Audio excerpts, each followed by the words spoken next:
All right, there we go. It is 4 PM and the Civil Service Commission is now adjourned, I guess. All right, going by the order, we got to do roll call. Do you mind taking that for us, Ms. Van Blargen? Chair Cantrell, Present? Commissioner Tilka, Here. Commissioner McLaughlin, Commissioner Paul. Here. We have a quorum, three Commissioner present. McLaughlin just walked back in, ma'am. Okay, let it, for the record, McLaughlin just walked in to the meeting. Okay. So first thing we need to do is, do we do it? Okay, sorry. Okay, first thing we need to do is ask for public comment. Is anyone would like to speak to the Civil Service Commission at this time? All right. Okay. I don't hear any comments. With you guys' approval, may I make a statement? And maybe you guys would like to make a statement too, but I'd like to speak, I'm gonna get teary. I'm very proud to be in this city. We have absolutely amazing people that are helping us, and many of you are still here in this room. So I don't want it to go unsaid that we recognize the work and the effort. It's endless, I'm certain. But you guys didn't have a rule book, and you really made this something good. I mean, you've done the best you can, and I think that needs to be said. All right. Anybody else? I second that. Okay. Third that. I'd actually like to add to that. We've only lost one person from the storms. One employee has left because they were displaced. Everybody else has stayed. And I think that is just tremendous. And that goes to our leadership. Good job. Awesome. Okay. So moving forward from that, we need to do the approval of minutes, the 2024-09-24 Civil Service Commission meeting minutes. Would anybody like to move to accept, or are there any comments? I move to accept. I'll second. Commissioner Commissioner Paul, Yes. Chair Cantrell, Yes? Commissioner McLaughlin, Yes. Commissioner Tilka. Yes. Okay. The motion carried 4-0. Okay. Okay, new business. We need to appoint a chair, all right? If- I would love to nominate myself. I don't know if anybody's willing to let me do that, but. I would nominate you. Second. Thank you. Do we need to vote on that? Is that? Yes. That is voted on? Okay, all right. Commissioner McLaughlin, Yes. Commissioner Paul, Yes. Commissioner Tilka, Yes. Chair Cantrell. Yes. The motion carried 4-0. Okay. As Cantrell for the chair. Okay, next we need to appoint a vice chair. Dr. McLaughlin? Is that, I would like to, am I allowed to nominate? Because I'm the chair? I am. I'd like to nominate Dr. McLaughlin. I'll second that. Okay. There we go. We have a first and a We second. have a first and a second. So I nominated her, Dr. Tilka, second for Dr. McLaughlin. Chair Cantrell, Yes? Commissioner Tilka, Yes. Commissioner Paul, Yes. Commissioner McLaughlin. Yes. The motion carried 4-0. Congratulations. I think you are the amazing person. condolences. Condolences, yeah. Okay. We need to establish our 2025 quarterly meeting schedule. I need to, guys, so we're all in a time frame that works, because I know everybody has jobs, all right? And some of it's just repairing homes, all right? So, but I mean, you need a degree in that. Time job. The, what time is usually best for everybody, or what day if we need to start with that? The later the better for me in the day, but the day itself doesn't matter. I'm always available after 2 PM, so, and I know you have to drive from St. Pete, right? If you're working? Yes. Okay. Right now from Clearwater. Oh, gosh. So is 4 PM, 5 PM? 4 is good. And 4 on any day would be okay. 4 on any day? What day does the Board of Commissioners and others meet so we don't interfere with theirs? What day of the The week? first Monday is Planning Commission, and the second Wednesday and fourth Wednesday is Board of Commissioners. So when we're looking at the red dates on the They're at calendar? 6. Say it one more time. They're at 6 o'clock. I still don't understand what you said. They're start at 6 PM. 6 PM, okay, sorry. All right. So what month are we looking at for our next meeting? March should be, if we're doing it every 3 months, it should be March. Does everybody agree? March. Well, is it officially it would be April then, technically. I mean, we're already in, well, almost in February, but we're. 1, 4, 7, 10. 1, 4, 7, 10, yes, okay, that's correct. Because 10 would actually be where we nominate the new chair, is that correct? I think it says November, and, Maybe we might be off schedule, I didn't mean to. okay. Can we, if, in our rules, can we change that to October if we had to? Okay, all right, okay, so 1, 4, 7, 10 then. Okay, so April is, what's the day, is it a Wednesday? Today's a Wednesday, right? I'm sorry, I don't even know what year this is. Okay. Okay. And not that it matters as much, but Wednesday and Friday are the worst days for me. Worst days? Yeah. How about Tuesdays? Usually open. Tuesdays for anyone else? Tuesday's good if we're doing it after 4. After 4? So 1st, 8th, 15th, 22nd? 15th is tax day, and just so everybody knows, in case anybody needs for that us, day. no. Okay.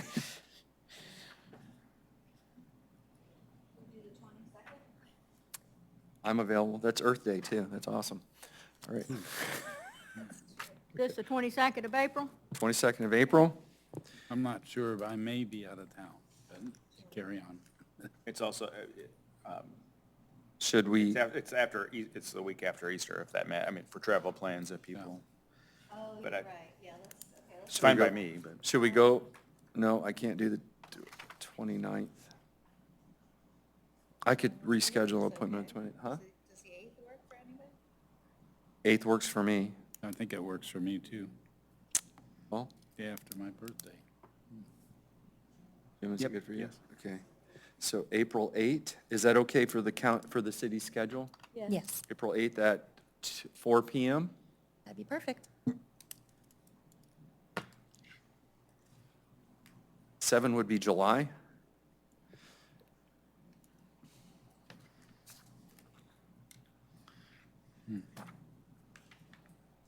Okay, I am on a vacation, and I will not be back until the week of the 21st. And I don't want to do like I did this last time, where I got stuck up in, what was it, Philadelphia. So, How early do you, like, earlier in the month would be better for me, because I also have travel. I will be gone for 3 weeks, so I'm gone. I'm literally gone. But what date do you leave? I leave June 22nd is when I leave. I'll be back, I think, on the 14th.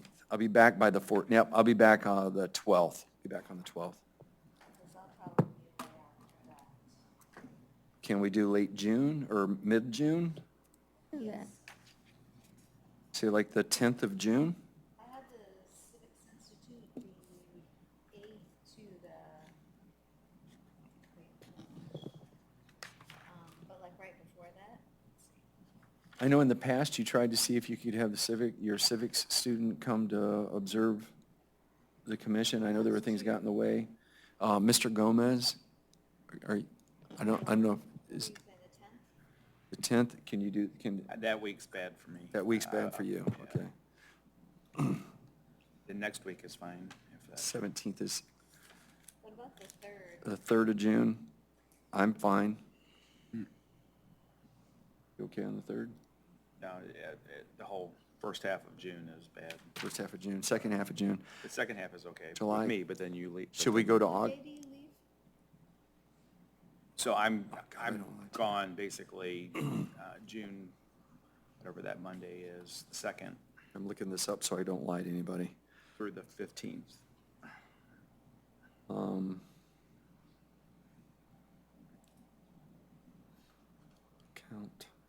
About the 30th.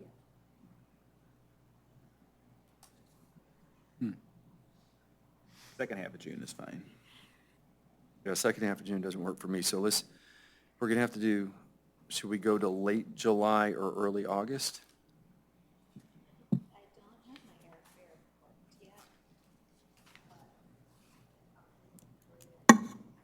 Was the 29th good of July? I'm gone from June 21st to July 11th, by the way. And I have to have a day or two before, a day or two after because of travel. I may be back by the 29th. I'm not. If you, everyone, please make sure you're using the microphone. Thank you. Sorry. I may be back by the 29th. I'm not sure. Or the 31st on Thursday? Is that June, July, July? Okay. but yeah, maybe. 9th of July, okay for you? 29th, okay for you, Dr. Patel? Or Dr. Patel? Dr. Patel's the doctor I have to go to that I got to reschedule. Is, We're fine. Check with him, too.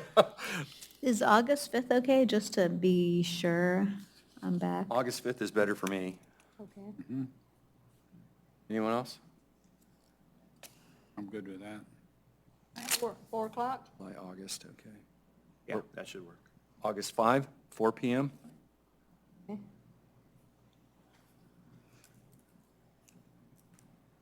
Okay, so the next question is, do we go back to October or should we go to November?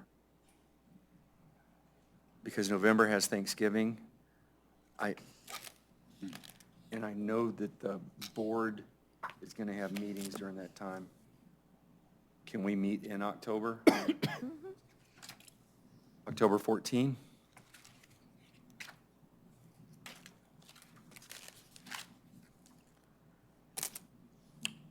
I think that's good. As long as you bring me a birthday cupcake. Is that It's your birthday? We'll bring you a birthday Happy cupcake. birthday, Oh, no. I'm actually writing that down. No, I'm kidding. No. What type of cake you like? I'm too overweight for cake, but thank you. All right, I'll get some without sugar. All right. There we go. All right, so we have April 8th, August 5, October 14th, all at 4 PM, correct? Mm-hmm. Is that good for the city? Yes. Okay. All right, so we've established our Same here. quarterly meetings. That means that when we look at the ordinance 2025-01, we got to make sure we address some stuff inside of that. The HR report, would you guys be okay if we reordered this? I'd like to get to that personnel policy, get it taken care of, because there'll be scheduling conflicts later in this afternoon if we go beyond 6, and I'd like to not go beyond 6 if we could possibly do that. But are you guys okay to address that draft first? Does anybody have problems with that? Move that up, and then we'll do the HR report or Gehring next after that. Is that okay? Sounds good. All right. So old business, the draft of Madeira Beach Personnel Policy 2024 edits to 2024, or September 24, 2024, CSC meeting. I gotta be honest, when we last left, I thought this was already going to the Board of Commissioners. So I had something mistaken in my own mind. I know that when I looked at this, it was addressed with, I believe, personnel, all right? And we spent, I know since I've been here, it's been a year and a half, but spent 4 years total working on this. And each time we've gone through this, we have asked for comments from staff. And we've asked people to specifically tell us, are there issues? All right, is there anything we need to address? At this point, I don't think we should delay anything. We have approved this. We have approved it as a commission. I think it needs to go before the board. I don't think we should dismiss people's concerns. We can look at those, but I don't think today's the day. We need to get this to the Board of Commissioners. Just a reminder, though, it comes to the manager recommends it to the board. Understood? Yes, that's Okay. correct. It goes to Understood. So you've provided a document, then I will provide a document to the Board of Commissioners. Okay, you're welcome to do that. Okay. You're welcome to do that. And honestly, I know you've got great input. And I don't mean to be short with that. I know you're. No, gonna get I, great just so that you're clear on the process. Okay. But we beat this to death, read it line by line, asked for input multiple times. I really think it needs to go forward as far as the Civil Service Commission is concerned. No, everybody has a say in this, so I'm one person. Please tell me what you think. I agree. I mean, Turn on the mic. Yeah, use the I mic. say I agree with you, Jerry. This is, Okay. we've worked on it and worked on it and worked on it some more. Yeah. We've read every line. Dr. McLaughlin? I agree.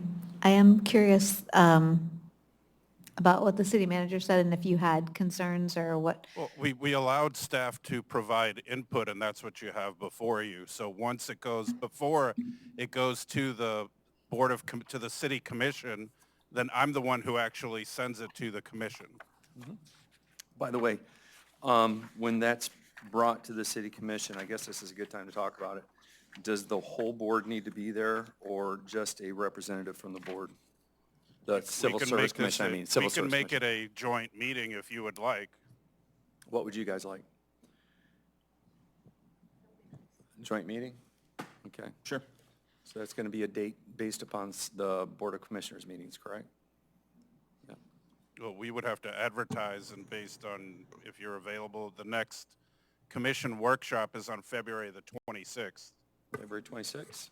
Maybe have it like 2 hours before? Or an hour before, or? That's what, yeah, we can start at 4 PM on the 26th. February 26th.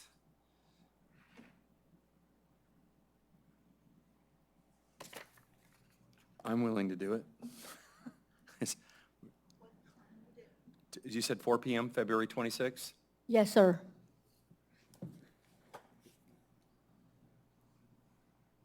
I have a flight at 6 a.m. the next morning, but I'm happy to do it on the 26th. Mr. Gomez, is there anything, so that we're not shorting you on what you need us to know, is there anything you would like to make sure that we're aware of before it goes? No, I think you've been made aware of everything. Okay, all Correct. right. And if there's any updates, he'll provide that at the workshop, joint workshop. Okay. Anyone like to add anything else? Nope. So we're done with the draft. Well, so just the one thing that is in your version that I think the manager needs to be asked about Thank you.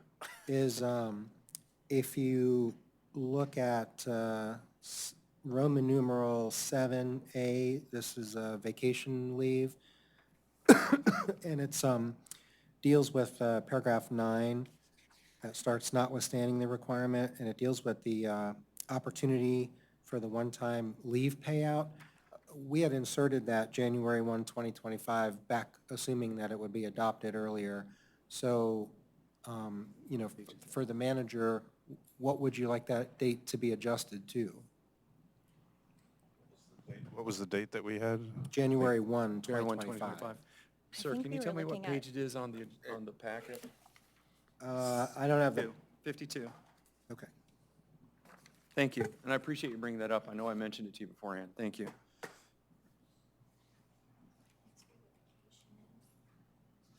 Well, we can do it right here.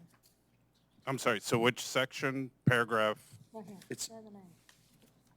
It's 3? it's section, Roman numeral 7, Right. capital A. Leaves of absence, vacation leave? Capital A, paragraph 9. What page? 52. Page 52 of the document. It says notwithstanding the requirement to use vacation leave by the end of the calendar year or forfeit same, in recognition of the change of the city's prior buyout policy, employees may receive a one-time payout of accrued vacation leave until January 1, 2025. And you want to change that to? We need Well, to we're know. past that now, so, you What know, is it? How much you- time do you need? Date, How much time do you need to make should sure we do we're... July 1? I was going to say July 1. July 1 of 2025? okey-doke. Is everybody in agreement? Mm-hmm. Okay, July 1, 2025. Okay, I see what you're saying. Thank you, Mr. Eschenfelder, for catching that. Yep. Okay. And just to clarify, so nothing was forfeited last year, right? We don't have an issue of something happened on December 31st or January 1st? Is it up, We're still Because- following the because it hadn't been 2019 book. finalized. yeah, up to this point, they've been able to get a payout whenever they left, and we're asking for that to stop. Got it. That's, yeah. Want to make sure nobody's caught in whatever gap And there. so that the minutes are clear, I would recommend a motion to approve your version and recommend that the administrator, or that the manager move it forward to the commission, knowing that, he will make his own recommendations. Can we get a motion for that? So moved. Second? Would you rephrase that, Who was the please? first motion? Dr. McLaughlin's first motion. Okay. And seconded? Dr. Tilka. All right. Commissioner McLaughlin, Yes. Commissioner Tilka, Yes. Commissioner Paul, Yes. Chair Contrell, Yes. the motion carried 4-0. Is there anything else you need for that, Mr. Gomez? Is that okay? Right, as I said, we will have, at the workshop, then we'll bring up the comments that have come from staff. All right. And then, I know we have the HR report, but can we go to Gehring first? Are you okay with that? Absolutely. All right, is he still on the phone? You still there, John? I'm still here. Can everybody hear me okay? Yes. Yes, sir. All right. Good afternoon, everybody. I'm John Muller with Gehring Group Risk Strategies. We are the group that's working with you all to complete the salary benchmarking and compensation study. Are there slides? I can't see. Are there slides showing in the room, or do I have the ability to share my slides? I believe Tom's working on that right now. Okay. I'll let you know when it's up.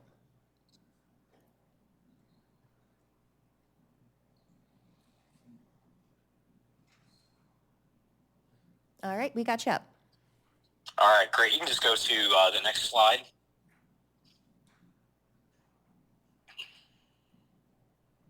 So our methodology and approach with working with the city on this project, we held a discovery meeting with a couple of the folks at the city to confirm and understand all the project goals, scope, and deliverables. We really wanted to make sure we understood the job market in which Madera Beach competes, because we know you all are in sort of a unique situation. You're very close to some heavily populated areas with much larger budgets. And then you're also very close to some smaller entities, which we found out have maybe 1, 2, 3, 4, 5 people working there. So we've been working diligently to try to define that market and what the entities were that we were going to compare you all against. And before we started the comparison, we did complete an overall assessment of all the job descriptions that we were going to use to benchmark for the study.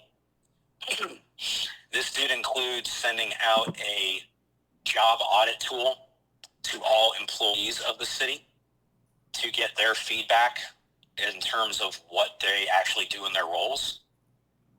Thus far, we only had about 25 to 27 employees actually fill that out.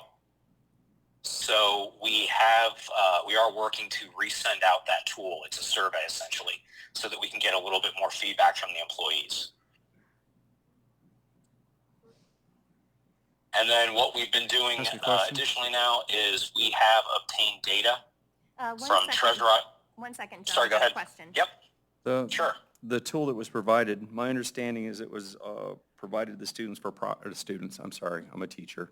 All right, my understanding was it provided to the staff and employees for approximately 5 days. So we understand that that's why it happened. There's also hurricanes that happened, which definitely Correct. got in the Yes. way. Slightly. So the thing is what is the tool? What are the questions? Because those were things that we, as Civil Service Commission, I know when we first started talking about this, we wanted to know what was going to be asked so we could be assured that the things we understood were being addressed. So Okay. is there anything that you could show us that identifies what questions should the employees have received? So I would love to show you that, but we went through an IT migration, so I have to actually rebuild the form, which I'm working on doing. But I can give you a rough idea of what the questions are in the tool. So it starts off with position title. What is the current pay range? What positions would you recommend the person have been in before they're in this role? What are the responsibilities of this job? Are there similar, excuse me, similar positions to this one? Because sometimes what we find is there's some duplicity. Asking if the employees do supervise anybody, and if so, how much, how many? What non-supervisory authority does this position have, maybe over other coworkers, like if it's a lead role or just a senior role? We asked them to describe the 5 to 7 most important functions that they handle on a regular basis, and then asking how frequently they do perform those functions. What are, any equipment they might use? Are there matters of importance, decision-making that they have to use in this role? Are they using any specific regulations or guidelines? And then asking them more about their background, or what the background's needed for the job, knowledge, skills, ability, what type of education or training is needed for the role. Does it include any additional certifications? I'm just throwing this out there. For example, if you're an electrician, you would need to be, certified with the state to be an electrician, things of that nature. Overall, it's about a 40-question survey. And then we do ask about physical requirements as well.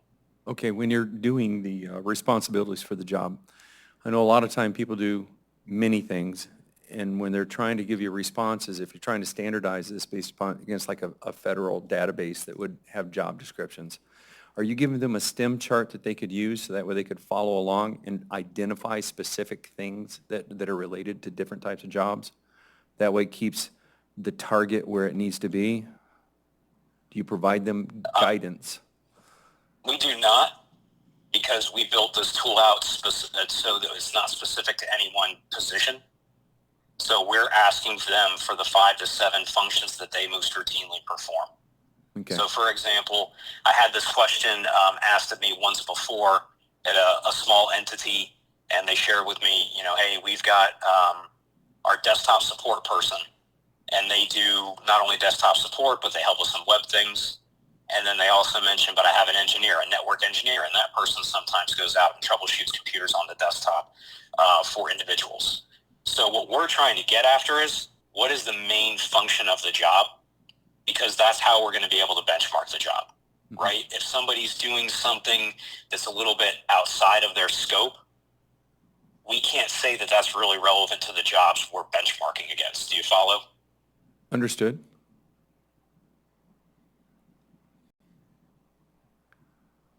That's the thing. Any other questions related to that tool? What I'm, Okay.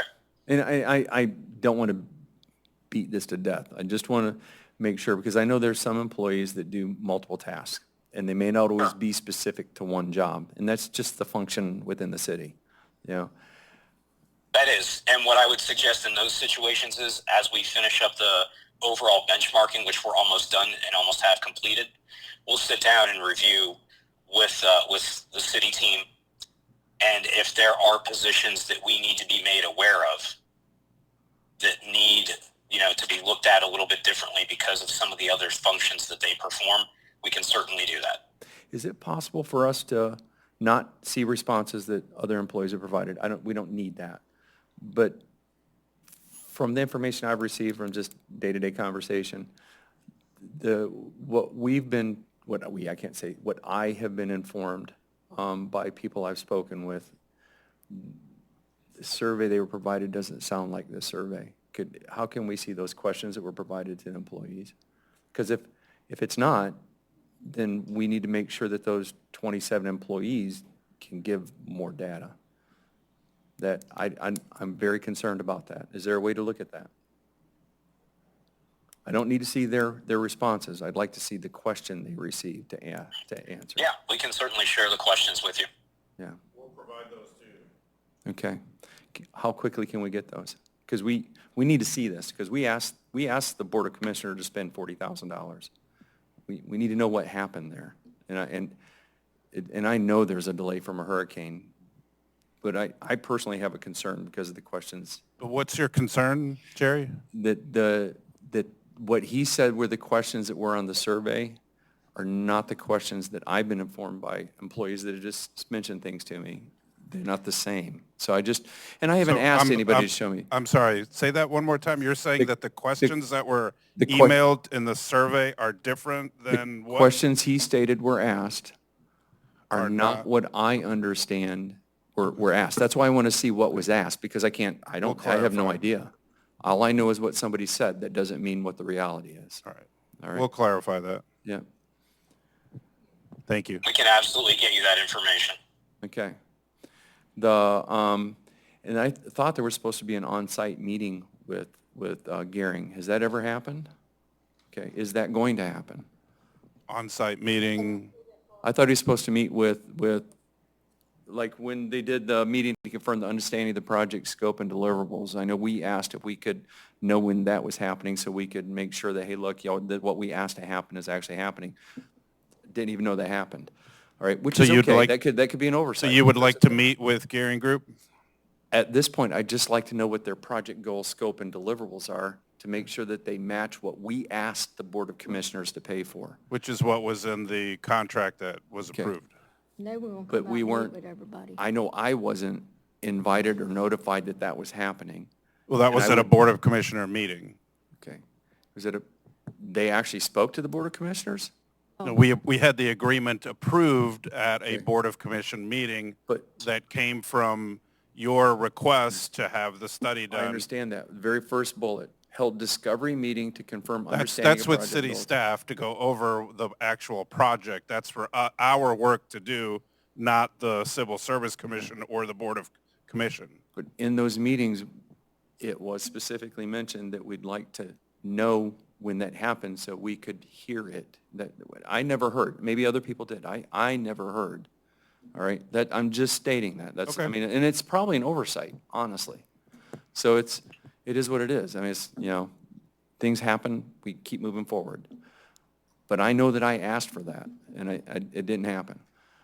Purpose to understand the job market in which, purpose was to understand the job market in which Madeira Beach competes, which I understand that description can be difficult, and it really is up to you to make that, and I get it, it's good. The complete and overall assessment of the job description is to be benchmarked. I'm very concerned about that, because what I've heard, I need to know what the questions are that were asked, because what I've heard is not what I just heard him state, and that's concerning. So what did the 27 people give, and will they get if it wasn't what he said, are they going to be given an opportunity to provide that feedback? Absolutely. Everybody's going to get the survey again. Okay. And I did take the survey, and I can tell you that the things that he did say were on the survey. And there's 40 of them, and you'll get a copy of the questions. Okay, all right, that's good. That's just. Sorry, I what was that, Clara? One more I time? think he said that he will provide a copy of the questions, the guy. on Right, the- Yeah, yes. all right. Thank you. Because we asked, I want to make sure what we asked is happening. That's all. All right. Can you I'm sorry. shed any light on what it is that you had heard? I Because now I'm heard that they confused. were, okay, the things that I was told, and it was more than one employee, and I'm not going to mention names, it's not necessary. But I guess samples how of many- the questions, perhaps? They mentioned about questions that were asked. How many times do you get up from your desk? It's things of that sort, which don't really help us understand what their job is. I mean, yeah, you may have to walk away from your desk to do different things depending upon the job. Sometimes you may not sit at a desk at all. But one of the things that sticks out in my mind, and I don't have the notes in front of me, is how many times do you have to walk away from your desk? That's not to me, that's Those concerning. questions are asked in the form as well. Okay. That's, all right, I just like to see the questions then so I understand. Because all I know right now is what I'm told. And it may be completely legitimate, what's out there. And I want to know what's there. That's all. I want to know what's asked. All right.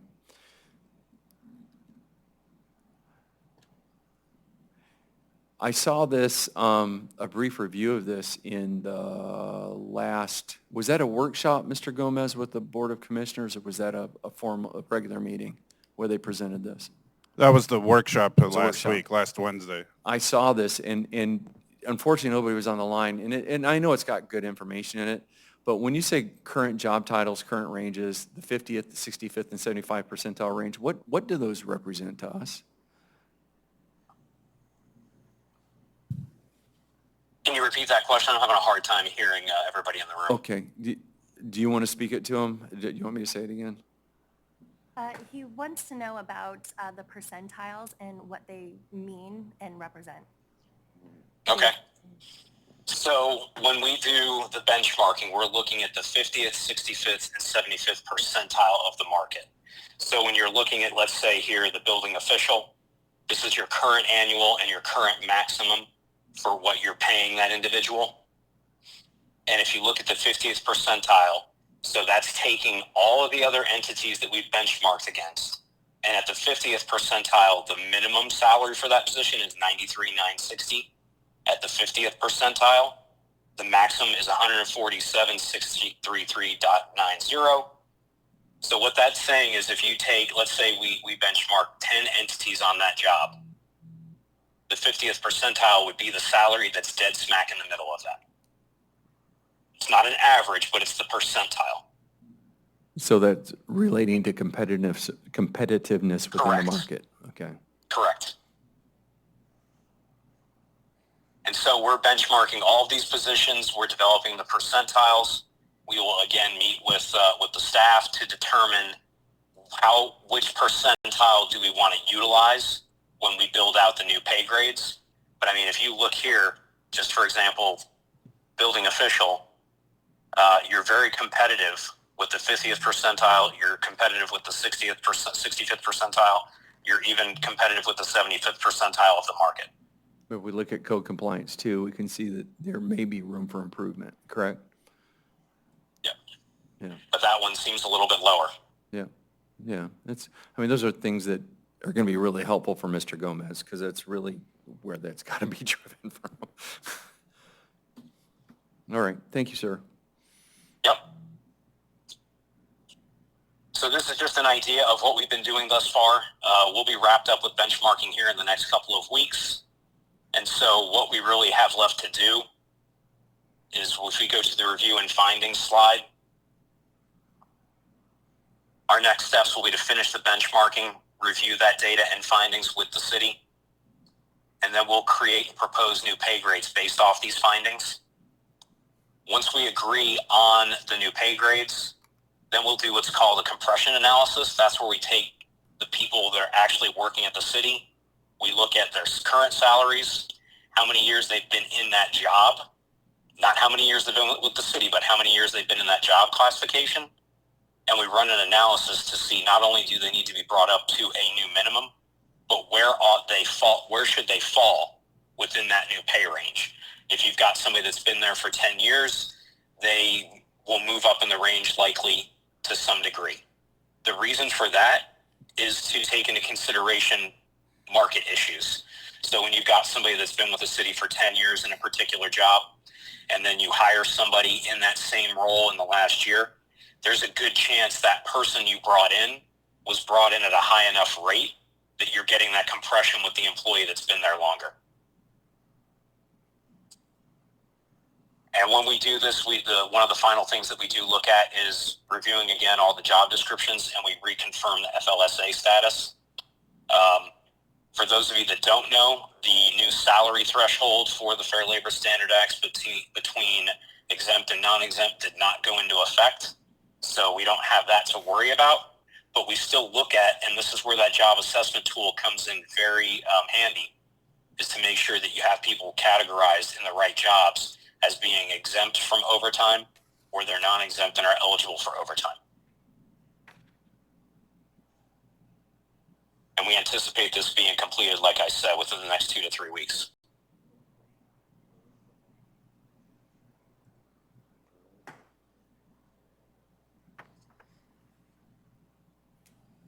I have a question. If an employee was doing the job, let's say, that position for 40 years, but with another city, and they've been here 6 months, do their salary just based on 6 months, or is it their years of experience and what they do in certifications and just the 6 months? Because I thought I heard how long you've been with the city.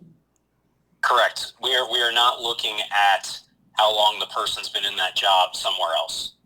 We are looking at how long they've been in that job with the city. The reason for that is when you all make the hiring decision on a person, slotting them appropriately in the salary range, that's what should take place at that time when you bring somebody on. And they should be, in theory, awarded, for their level of experience coming into the role with the city. Can I ask a question too? This is Jerry Cantrell. So if I look like Code Compliance 3, the second row on slide, is that 13, guys? I can't read that number. But it's in the review and findings, current job titles, current ranges. I look at that one. So say the person has 30 years, no, say they have 20 years experience, 44,000 currently is the minimum. So maybe they were hired in at 60,000, all right? They're at 60,000, but you're going to say, and we're looking at this, 50th percentile would be 52. So how do you handle a compression when the current range would put them a specific? Do you look at that based on the current range where they're at and how they should be shifted on the new range? Can you say that again? Okay, somebody's been here for 6 months. However, they got 20 years of experience. Code Compliance 3, just for instance. 44,000 is the minimum because they have 20 years experience. The city hired them in for 60,000, all right? When you look at the new scale, 50% is the middle, all right? That's where the middle, the middle is at. Do you take a look at the new salary range and adjust it accordingly based on the old salary range for compression? Is that how that's done? We're not looking at the old salary range. We're simply looking at their current salary and the years they've been in that job classification with the city. So in that example, if somebody's at the city right now making $60,000, let's say in the Code Compliance 3 role, they've been there 6 months, even if that new salary range is 52,594 up to 84,640, that person's likely not going to experience any compression. And that's why we always say when we do this type of study, everybody in their mind automatically assumes they're all getting a raise, and that is not necessarily the case. That makes sense. All right. Yep. Thank you. Any other questions? I think we're good. Okay. Thanks everybody for your time. Megan, I will make sure I send that survey back over to you so you'll have all the information as terms of what we're asking in the job assessment tool. Sounds good. Thank you.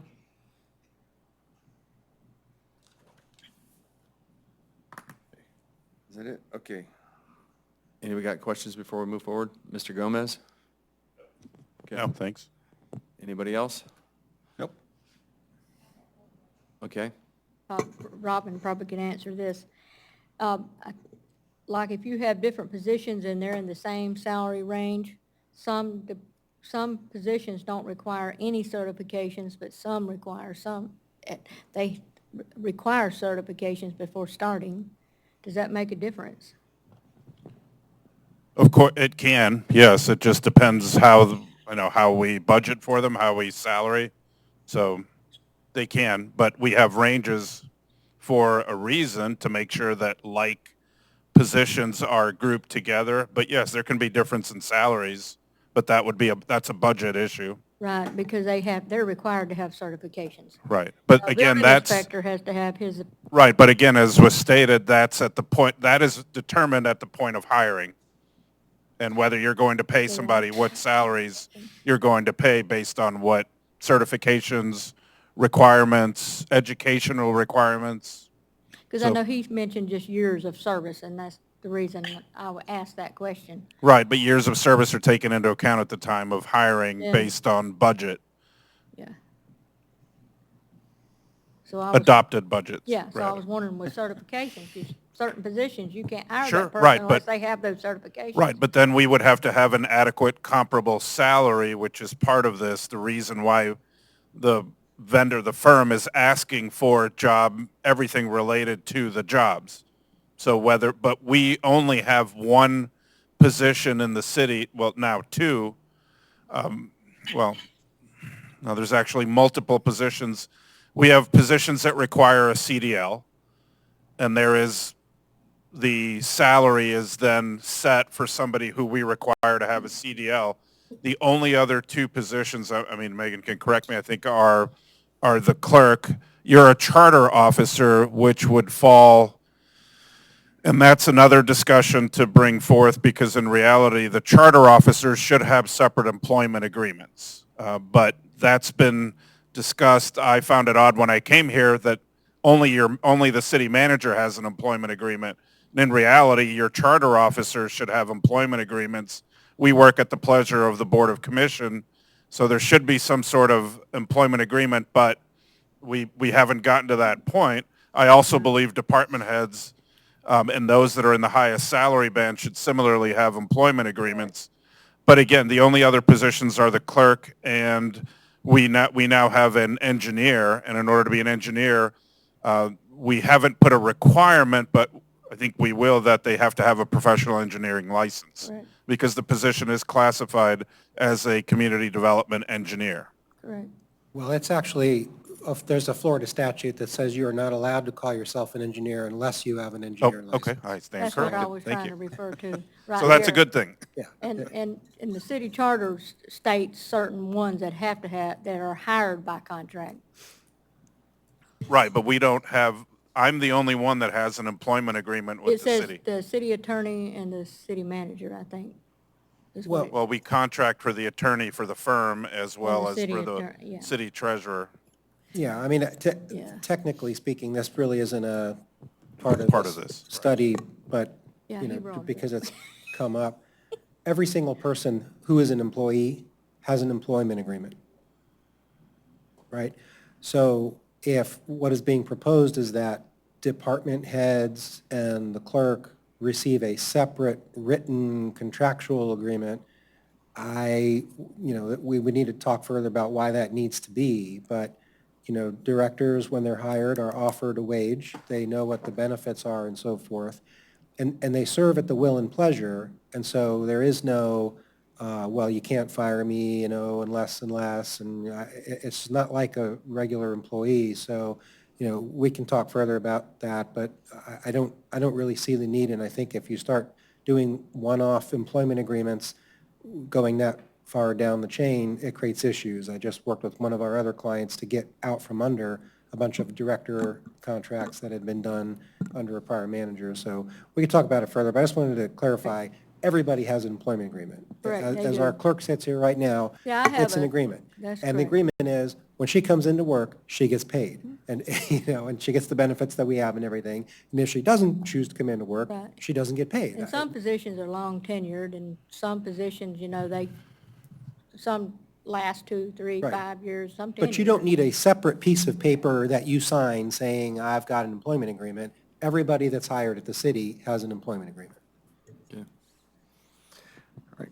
Even if it's just verbal, is what you're saying. It doesn't have to everyone sign- necessarily be a fancy piece of paper or contract. Everyone signs an offer letter. I mean, that's Right. kind of your agreement. And then so- on probation, so, That's part of the Right, but policy. if you wanted to incorporate the requirements of what the clerk stated about having certifications, then we currently don't, it is looking at our pay plan, we did not take that into consideration until recently. You're requiring And so certifications. typically, cities do that by a specific employment agreement, but we don't have to do that. That's just what typically happens. Well, Yeah, typically- like Certifications are mine. required, they should be part of Typically, you the. do that in your job description. Job descriptions, You yes. say, here's the minimum Right. requirements, and then if the license or certification isn't required, you say it's preferred, and then whenever you're doing the recruiting, if you get one that has it and one that doesn't, Right. you offer more money to the one see, that has it. that's how it was for the city clerk before 2019. It was basic like that, or preferred. So they did a charter amendment, and I think it come effective in 2019, when they made the city manager a charter officer, and the city clerk had to be certified, has to be hired upon their professional and experience and everything, and be certified coming in the door. Yeah. So that requirement is in the city charter. Yeah, I mean, usually the reality is with Yeah. public management, as Mr. Gomez knows full well, that's a very, we want to recruit the best people, including from other parts of the country and so forth. And so that class of person is going to say, all right, I'm going to come into a job and you may pay me a high salary, but I know that my head could get chopped, at the next election. So I want certain additional benefits, and I want to set those forward in a separate written, job employment agreement, including a severance package if you chop my head, because, he's politically exposed like, uniquely like no one else is. So that's kind of why that, the top CEO gets a separate written agreement, but you really don't need that for anyone else. Yeah, and when they did the charter amendment, that made that requirement right off the bat for a clerk to be certified, which I was master certified, which the state just started a new certification, which is higher than that, which I get that certification this coming October, and I'm proud of it. I had to speak before like 500 different clerks. There was like 27 of us chosen throughout the state of Florida for that class for the first year, so I thought that being chosen was wonderful. Made me feel good. It's good. A lot of hard work. Yep.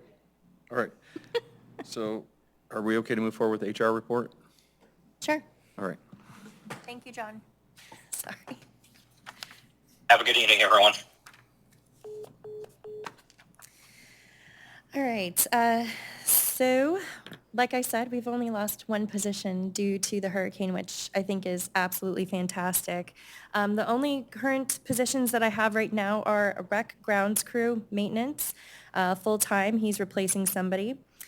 Code compliance 2. I've been having a very hard time with this one. I have gone through 3 candidates that didn't make the final cut, if you will, either background or didn't take the screenings or whatever. So we're back to the drawing board for the 4th time. Hopefully we can get somebody. Stormwater part-time, that's a replacement. We have hired we've sent an offer letter to a stormwater guy, so we hope that he's able to start within the next week or so. And hopefully within that, he's going to become our mechanic because he does have a background at Toyota. And with our mechanic retiring within this year, we need someone under him.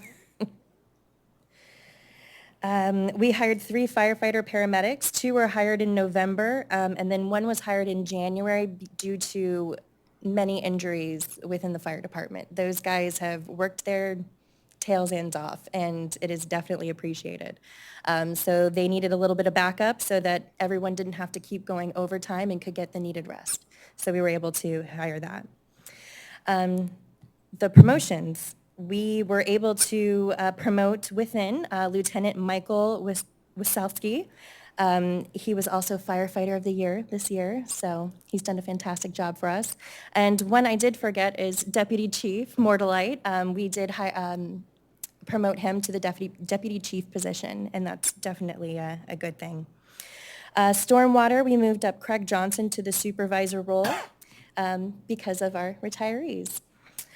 Kenny Zingara, he was here for 27 years with us in Stormwater, and he retired this year. And then we also had Frank Williamson, who was here for 25 years. So we're very, very proud of them. Projects. To be completely honest, I haven't really been looking at this since our last meeting because we've had the hurricanes, and I've had to do some other stuff, unfortunately. I do have to talk with finance and the city manager about budgeting because I know some of this stuff was not budgeted for, and going forward, we have to see what we can do, and obviously we want to make smart decisions in that and not just waste money here and there. The managers, especially with the building department and community development, are keeping up to date with all the webinars and different aspects of FEMA that keep changing. So they're definitely well-versed in that, and they talk over my head, so they definitely know what they're talking about. ICMA training, that was pretty expensive, so I'd like to put that back on the back burner until we can figure out what our training budget is for each department. Yearly ethics training, we still do that with Florida League of Cities. I believe we got one coming up in March? July. They have one in February, but we have the building permit stuff that's going right. on, and so we changed it to July, and it's hard to, if you wait any longer than that, sometimes it's difficult for the commissioners to take the time to do it, so. and We they- we will be adding an online one, so anybody would be able to go and take the training online and receive the 4-hour certification. Now, I just they hadn't do shared have that that. with staff, but Yeah. we've gone ahead and we will be adding that. That'd be nice. Target Solutions is the thing that we do at Hire and yearly, the sexual harassment, sexual harassment for the these are things that I have to add for Target Solutions. Currently, we only do sexual harassment and cybersecurity, and these were the other ones that I was going to add to that. Wild Spark, we're going to have to put that one on the back burner because I think it's going to be too cumbersome right now to try to start something new there. And the HR Consortium, they had their first meeting back in January. Unfortunately, I was not able to make it, but I am going to talk with some of the ladies on what they talked about. Obviously, they're in the same boat as we are, so I think we're trying to kind of start over on where we can go with this training and what kind of budget we have to share.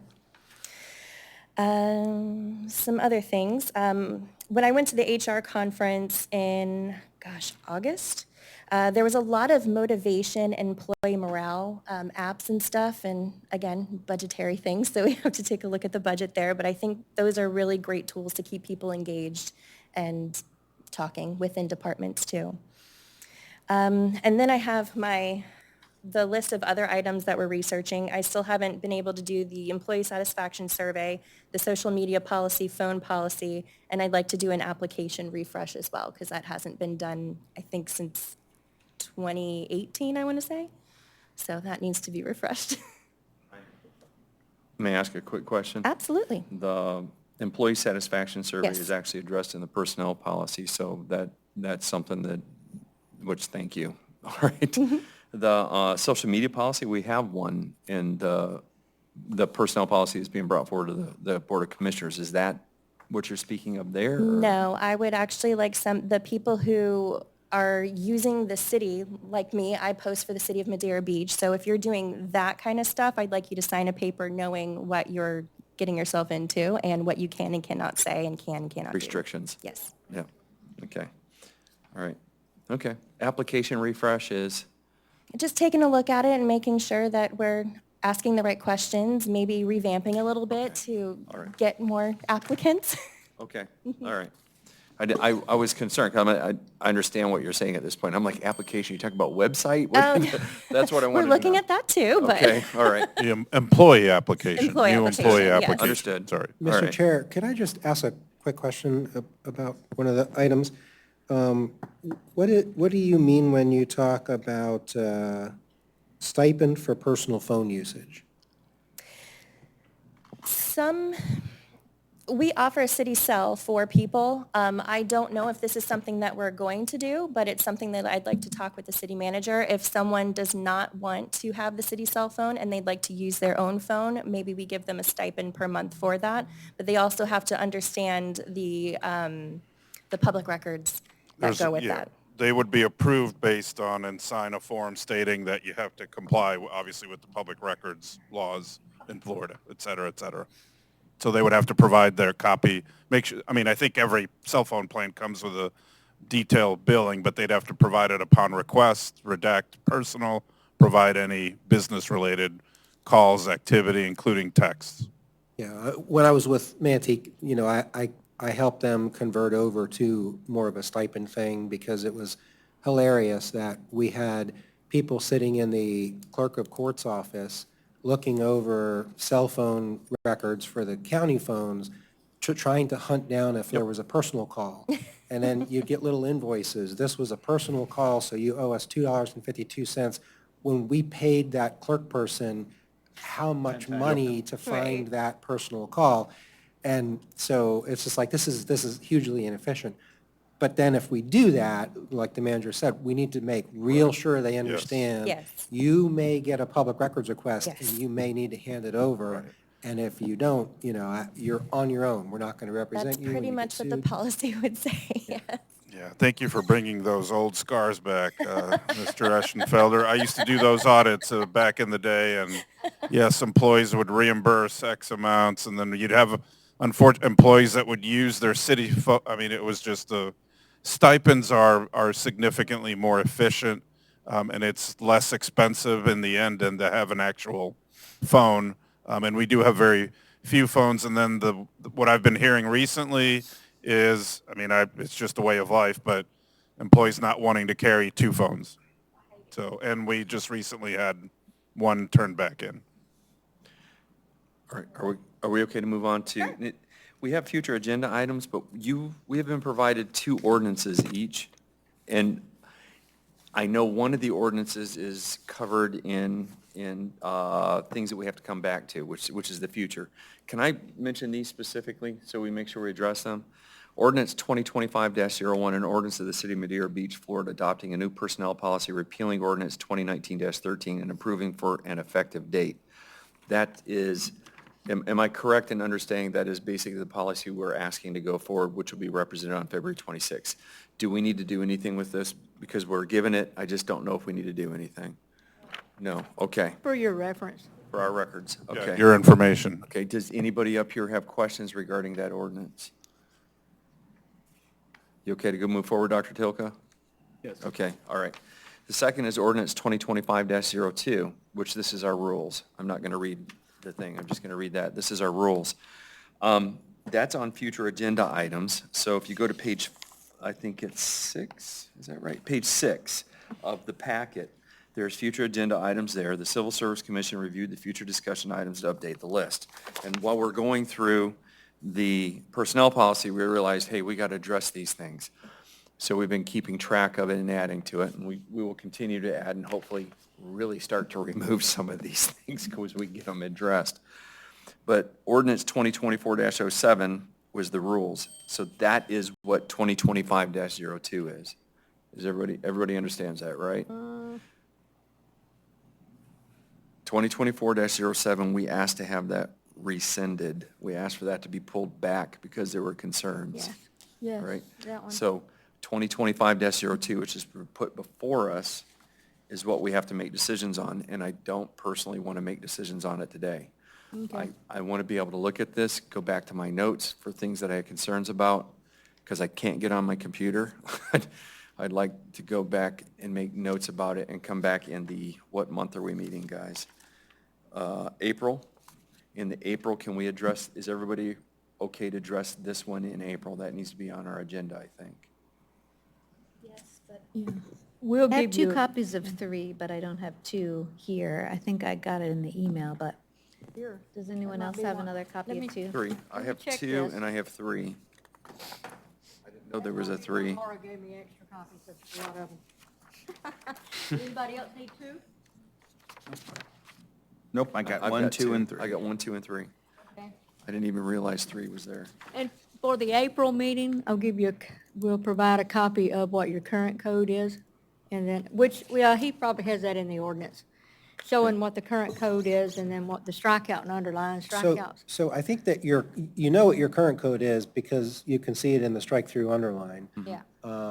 And I think that the issue is that all of this needs to move forward as a package, because if you think about some of the changes that we've made in the personnel policy, they rely on an assumption that these other changes have been made as well. So since you're going to have a joint meeting with the Board of Commissioners in February, that's probably the time where we can discuss the whole thing. You guys can still provide your input, but we could keep this project on task. That'd be my suggestion.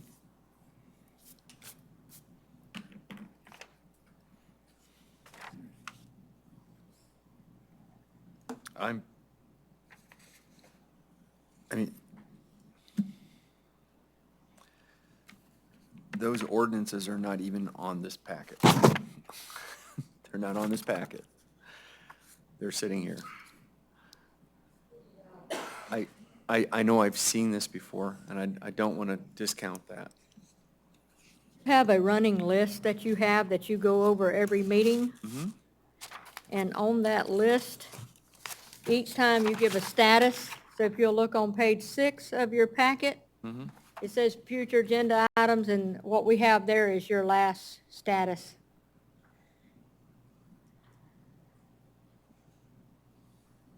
Which actually, the 20, AB. yeah, That's items A and B, yeah, yeah. But, which is a new ordinance number now, because it hit 2025 for the first one, the civil service rules. I mean, And the, yeah. okay, guys, we have to make a choice then. Do we address this now, or do we hold off till April? Because me personally, I Well, haven't looked at it. we're not, we can't hold off till Can't hold- April. So you want to address it now? Well, or at your February joint workshop with the All right. commission. Yeah. Now, is there rules in the personnel policy? No, No. Sorry. no, our rules are not part of the personnel policy. Yeah, it's just separate, okay. So section 2-26 on the first page, which will be intent appellate jurisdiction.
In the rules, under section 2-26 intent appellate jurisdiction, we have items A and B. B discusses disciplinary terminations and I want to make sure I'm saying it right, the appellate process. Is that correct? All right. One of the things we had discussed is that the civil service would be the body that forwards that to the Board of Commissioners. And this has to do with past problems where there were, I'll use the appellate for the term we're using, right? The appeals, correct? Should I use that term? Because they used a different word in the past, didn't they? The grievance. There was a grievance presented by employees and then never made it to the Board of Commissioners. As a matter of fact, the past city manager, not Mr. Gomez, a past city manager sat on it and did nothing with it. So what we had discussed is that the board, our board, the Civil Service Commission, would be responsible to assure that got to the Board of Commissioners. Is that addressed in these rules? The grievances are presented to the civil service. They were, Yeah, The but one making sure that, charter making officers- sure those determinations after what did we call it? The magistrate made a decision on it. oh, yeah. That's where the problem was in the past, is there was a decision made by the Civil Service Commission and it never made it back to the Board of Commissioners. So what is the process here? Because I don't see any rule on that saying that the Civil Service Commission has the responsibility to assure that it gets to the Board of Commissioners.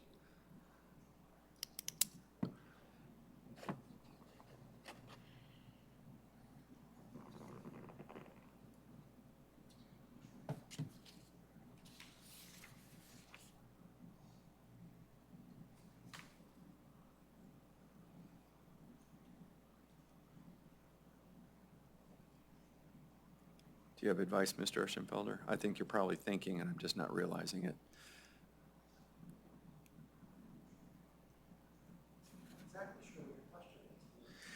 In this, we have our rules. Our rules are that we're just there as an advisory capacity, which is what we are, all right? And how do we make sure the findings from the magistrate get back to the Board of Commissioners? In the past, it has not been accomplished. We had discussed this in past meetings, and I can't tell you when it was, but we asked that it would be the Board of Commissioners who have the responsibility to assure that it made it back to the Board of Commissioners, whatever those findings are. Are you talking about, I know if it's a charter officer, they go to the Board of Commissioners. If it's employees, it goes to the city manager. When there's an appeal, and that appeal goes, if it gets to the point that it goes to a magistrate for a decision, we had discussed that the Civil Service Commission would have the responsibility to assure that the findings of that hearing get reported back to the Board of Commissioners. Because in the past, when there was grievances, they never made it back to the Board of Commissioners. They sat with past city commissioners, or city managers, city managers.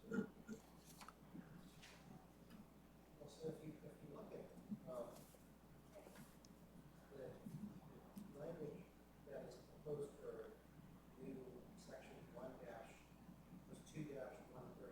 134, okay.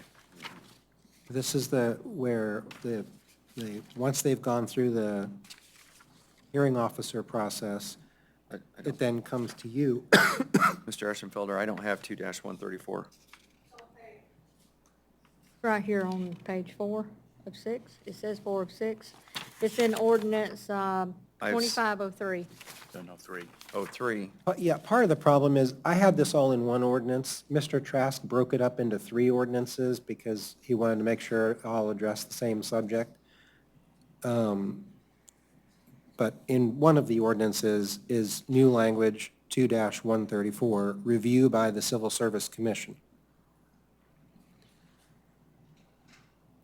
And so A says that an employee has, who has invoked the right to present an appeal to the hearing officer may, within 10 business days after the hearing officer's order being transmitted to the employee by the clerk, seek a review of the order by the Civil Service Commission.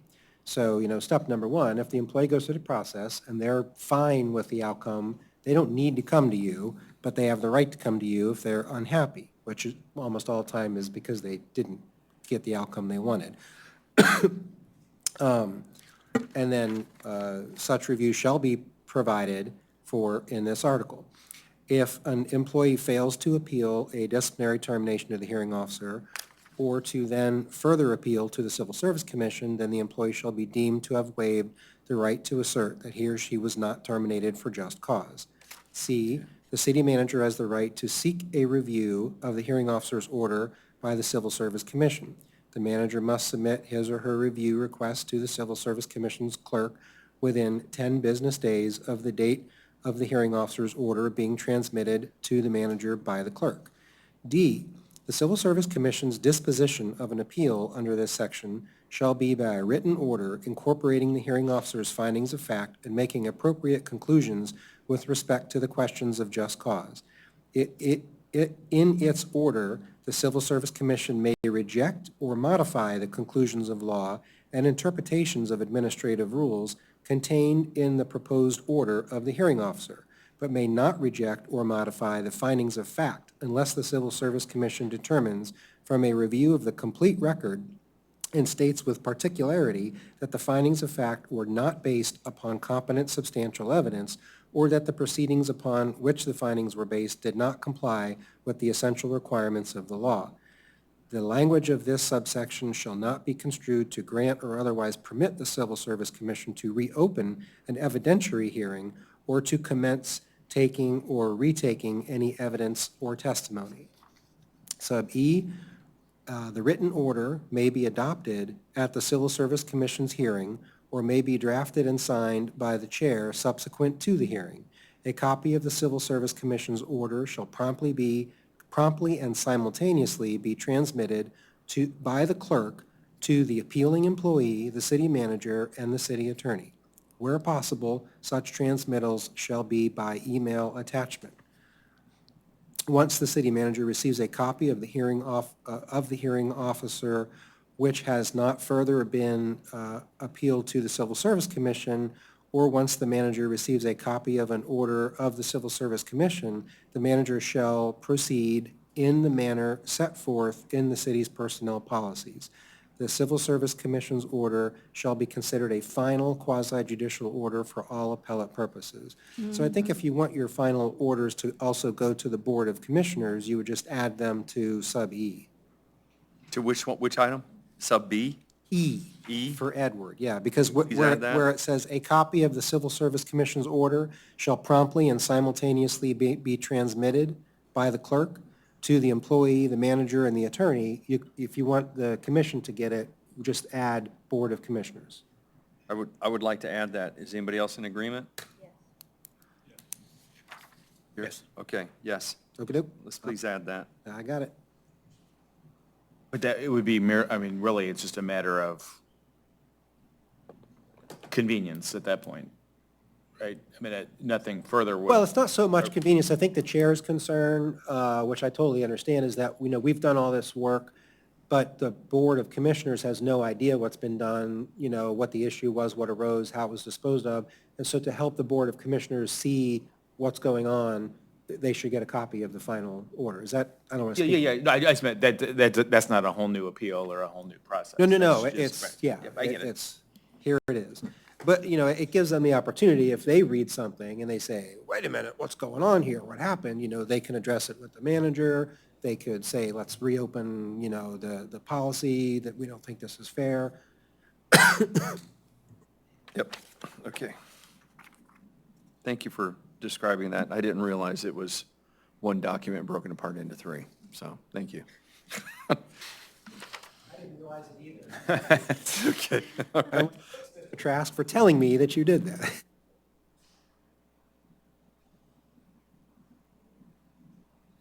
Would anybody like to add anything to section 2-126? So we're addressing each part of this one at a time real quick.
Okay, there's where we got to go.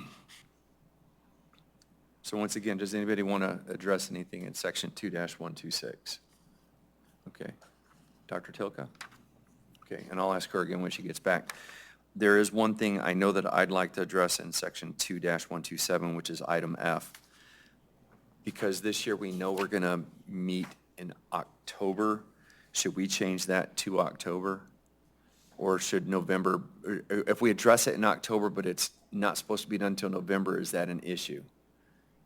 Or can we say in October or as soon thereafter as possible? Can we do it that way? October as soon thereafter as possible? Yeah, I mean, it says November because it's always said November, but we can move it to October. That gives you more flexibility. Is everybody okay with that? October as soon thereafter as possible? Yes. Dr. Tilka? Oh, I'm sorry. I'm sorry.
two things we addressed. We asked if anybody had anything to address for section 2-126. Do you have anything there? And for item F on 2-127, we asked to have November changed to October or soon thereafter as possible. Is that all right? Yes, why the change?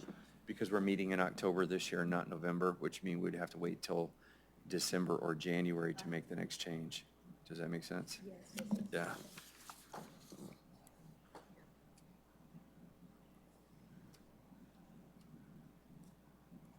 does that mean we're going to have another election this coming October? I would assume, yeah, because it's supposed to be done in November, but because of the hurricanes, the meetings were canceled, so, yeah, which is completely what needed to happen.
Mr. Eschenfelder?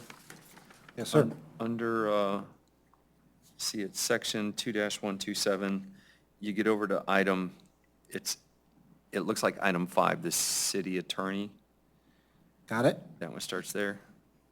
It says, however, in the event the Civil Service Commission may require specialized labor, I realize that representation for the appeals and stuff, is that what that's addressing there? Because you can only represent the city, or there's some thing there for what has to happen on who can represent who, is that correct? What is that line about? When I'm asked, what's that paragraph about? So right now, our law firm provides the service you need because I specialize in labor and employment law, so I'm who sits with you. If a future commission decides to go to like before we took over, you had a one-man band of a city attorney who didn't do labor and employment. And so you had to go out and hire a Tampa law firm to advise you. That's all that's getting at. Okay, He wouldn't need to hire, or we wouldn't need to hire someone other than him okay. in that case because of his experience. Right, yeah. But in the event that there wasn't someone with that There experience. wasn't a me at my firm, for instance. Understand. then, Okay, you'd be. All right, It wouldn't always happen, and it doesn't refer to a conflict or anything. It's just Right. if the person's not qualified for that particular issue. Precisely, yeah. Which you And- would be. And I think that what you're probably thinking of, Mr. Chair, is the Florida Supreme Court has ruled that an attorney can't both advise a governing board and then step down and be a prosecutor. So if there ever a case where the management wanted legal representation to help them present a quasi-judicial case, then I would have to pick one or the other. You know, I would sit with you because I am your member, and we'd have to get somebody else to prosecute the case. is that like item 6? Is that what that covers?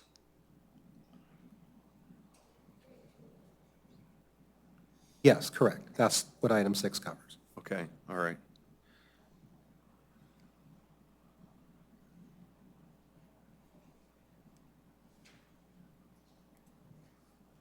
In item 7, the additional new red line language, third line, the sentence that starts, the written recommended order, that's referring to the order from Civil Service Commission. And I think that, so recommended, I think, is incorrect there. The recommended order is what we were referring to previously as coming from the hearing officer, is that right? You see where I'm at?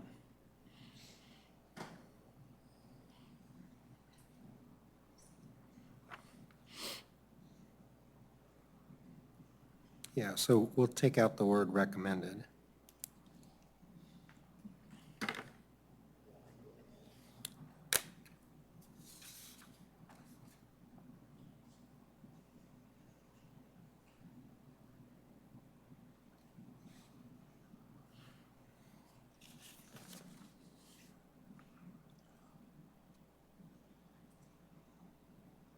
Does anyone have questions or concerns on section 2-127?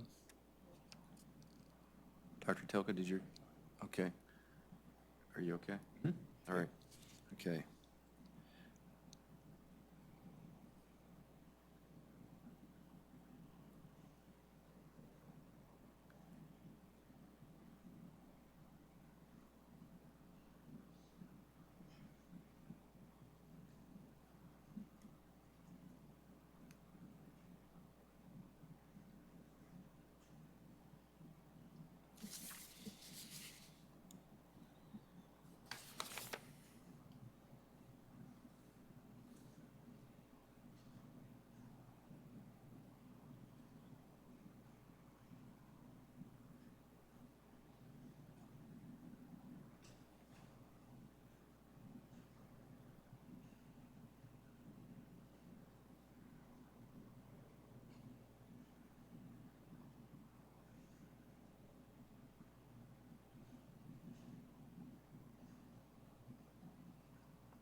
Can't remember if I asked, did anybody have any concerns about section 2-128 procedural matters?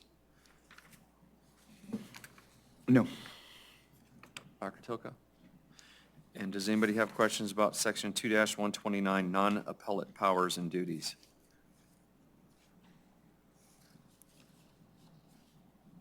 No, although I'm just trying to figure out the differences between A, B, and C. They sound pretty similar, but not that it's a huge problem if they're overlapping or duplicative. But I'm just not sure if I see a difference between all three of them.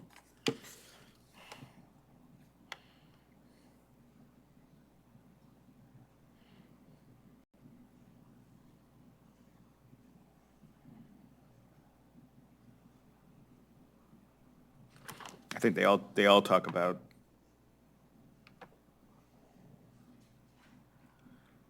pay ranges and Classifications. classification, so I don't really have a descriptions is- problem with it, but, I don't see anything on the, yeah, I don't see job descriptions in there. when I look at classifications and pay plans, but then I look at the next one, that's A, and I look at B, comparative wage data and relevant public and private sector employers. Those sound like the same.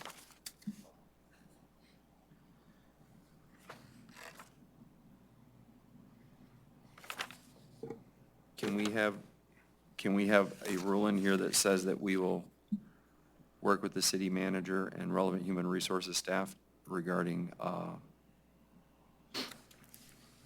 job descriptions? Because that's one of the things we were asking for, is a standardized process for that. And I know that's something you're trying to work on.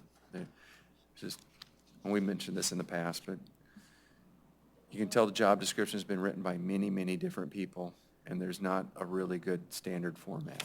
So that's- Absolutely. Yeah.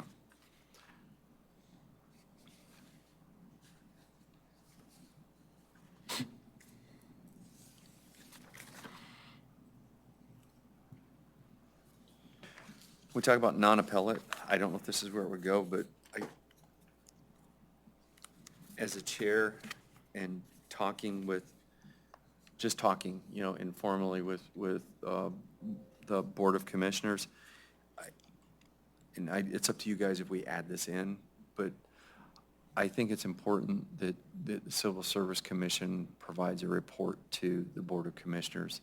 And I don't know if that should be like semi-annually, annually, but what are we addressing? What things are we currently working on? What have we accomplished? So they're aware of, hey, this is what's going on. Because I can't say that.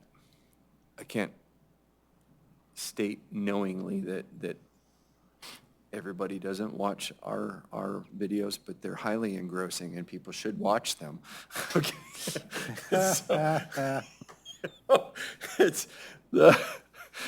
But I think it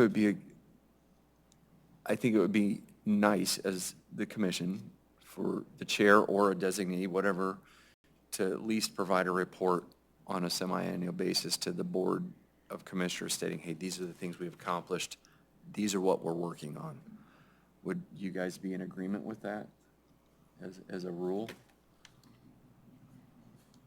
Sure, I don't have. I'm wondering if the Board of Commissioners already receives the minutes of our meetings, and, That's a good I mean, question. our goals Yeah, they're all posted. are in, when you look at the agenda, what we're doing, what we have on our future plans, and then you read the minutes, like, I guess I would hope they're already getting, like, these are all the city's commissions, and these are the, I don't see every workshop and I don't see every, regular meeting, but the ones I've been to, I don't notice the minutes from the Civil Service Commission being in their notes. Yeah, we have. Does that happen? They're all there. They're all We there. have an agenda center where every meeting's published, town hall meetings, everything is Well- I there. think he's referring to the actual Yeah. agenda. No, they're not listed in the actual agendas, only individual items. So the minutes from these meetings are not in the city commission meeting agendas.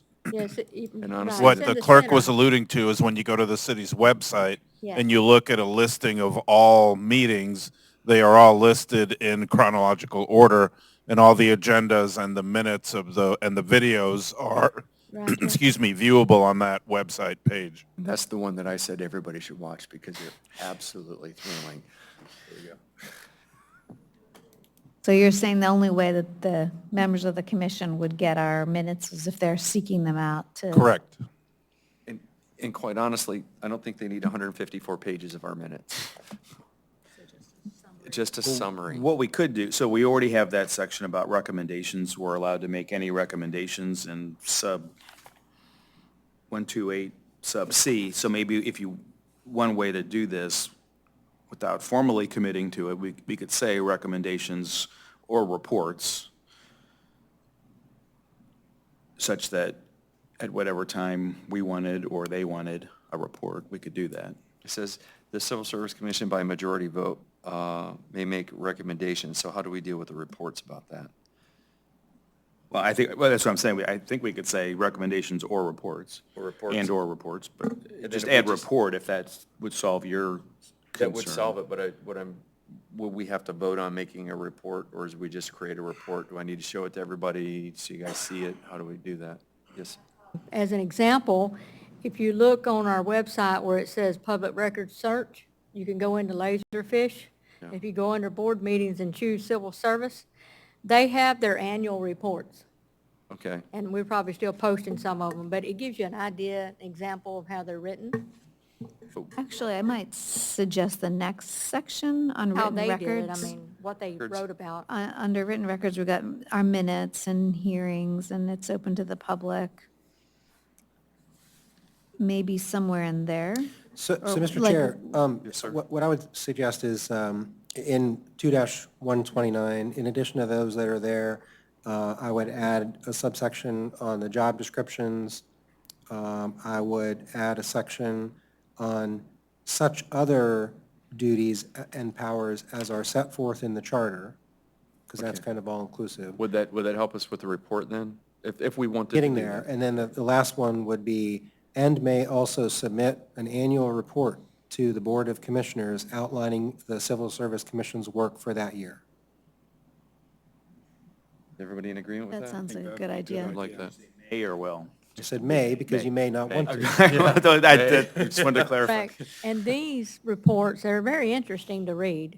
They date back from the early 80s.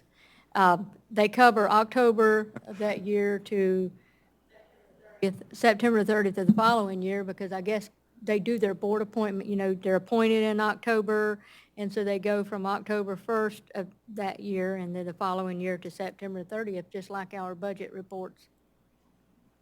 Yeah, I just worked with Reddington Shores some months ago to revise a lot of their, all their advisory boards, remove ones that don't meet anymore and update and one of the things that I added to each of them is that they're required to submit an annual report to the commission of what they did that year. Because, you know, I think it's, you get these boards and the governing board doesn't know what they do, you know? What are you really accomplishing here? And so, and by having that annual report thing, it puts it upon each advisory board to focus on, let's get something accomplished this year, because we don't want to be embarrassed at the end of the year and not have anything to report. So with that said, if that's the case, are you guys okay if I go and create an annual report? Do you want to see it before I send it to the, or shop? I'd actually go to a workshop or something, present. Am I allowed to do that? Or do we have to do something special for me to do that? No, I think for it to be from the CSC, you'd need to present it to your colleagues and they vote to adopt it. Once they vote to adopt it, it becomes a report of the CSC, and then you can work with the manager to get an agenda item in front of the commission and present it. Is that good? Yeah. All right. If I prepare this, am I allowed to send it out to them? I can send it out to them in advance so they got it and we can vote on it at the next meeting. Okay. Well, you would send it to the clerk and add to Yeah. be included in the agenda, Yeah. and she would take care of it, yeah. Thank you. Yeah, because in the meeting minutes of the old civil service, they would prepare, somebody would prepare those reports, I guess a chair or somebody on that board, and then they would approve it, and that report would go to the Board of Commissioners. Okay, yeah. Thank you for doing that, Mr. Eschenfelder. Sure. All right. Is there any other questions about Section 129, non-appellate powers and duties?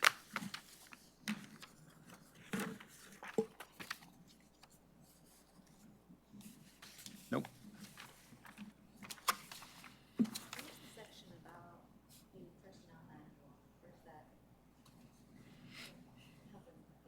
Personnel man, is that the first, that was in the That's the first first line. That was ordinance, up front. that's the first ordinance that simply Yeah. strikes the old 2019 and adopts the new.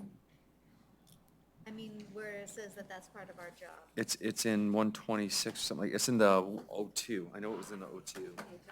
Yeah, Okay. it's, where did I read that? Well, and it's also in the charter. In the code? It's in the charter. Yeah. Provide a scope and authority, Civil Service Commission, establish procedural and organization, okay, that's not it.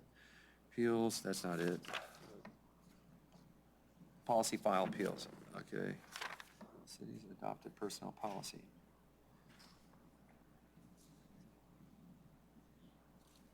I swear I read that in here somewhere.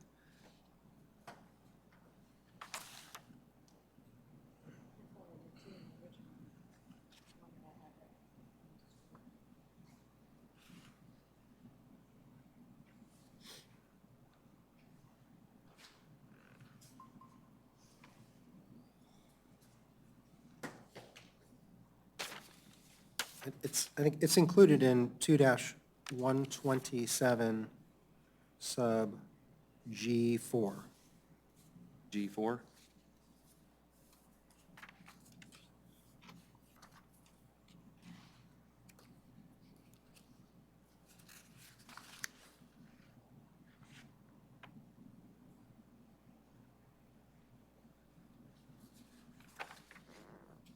Oh, no, I'm sorry, that's staff giving stuff to you. So yours would be in 129, where we say such other duties as are set forth in the charter. Excuse me.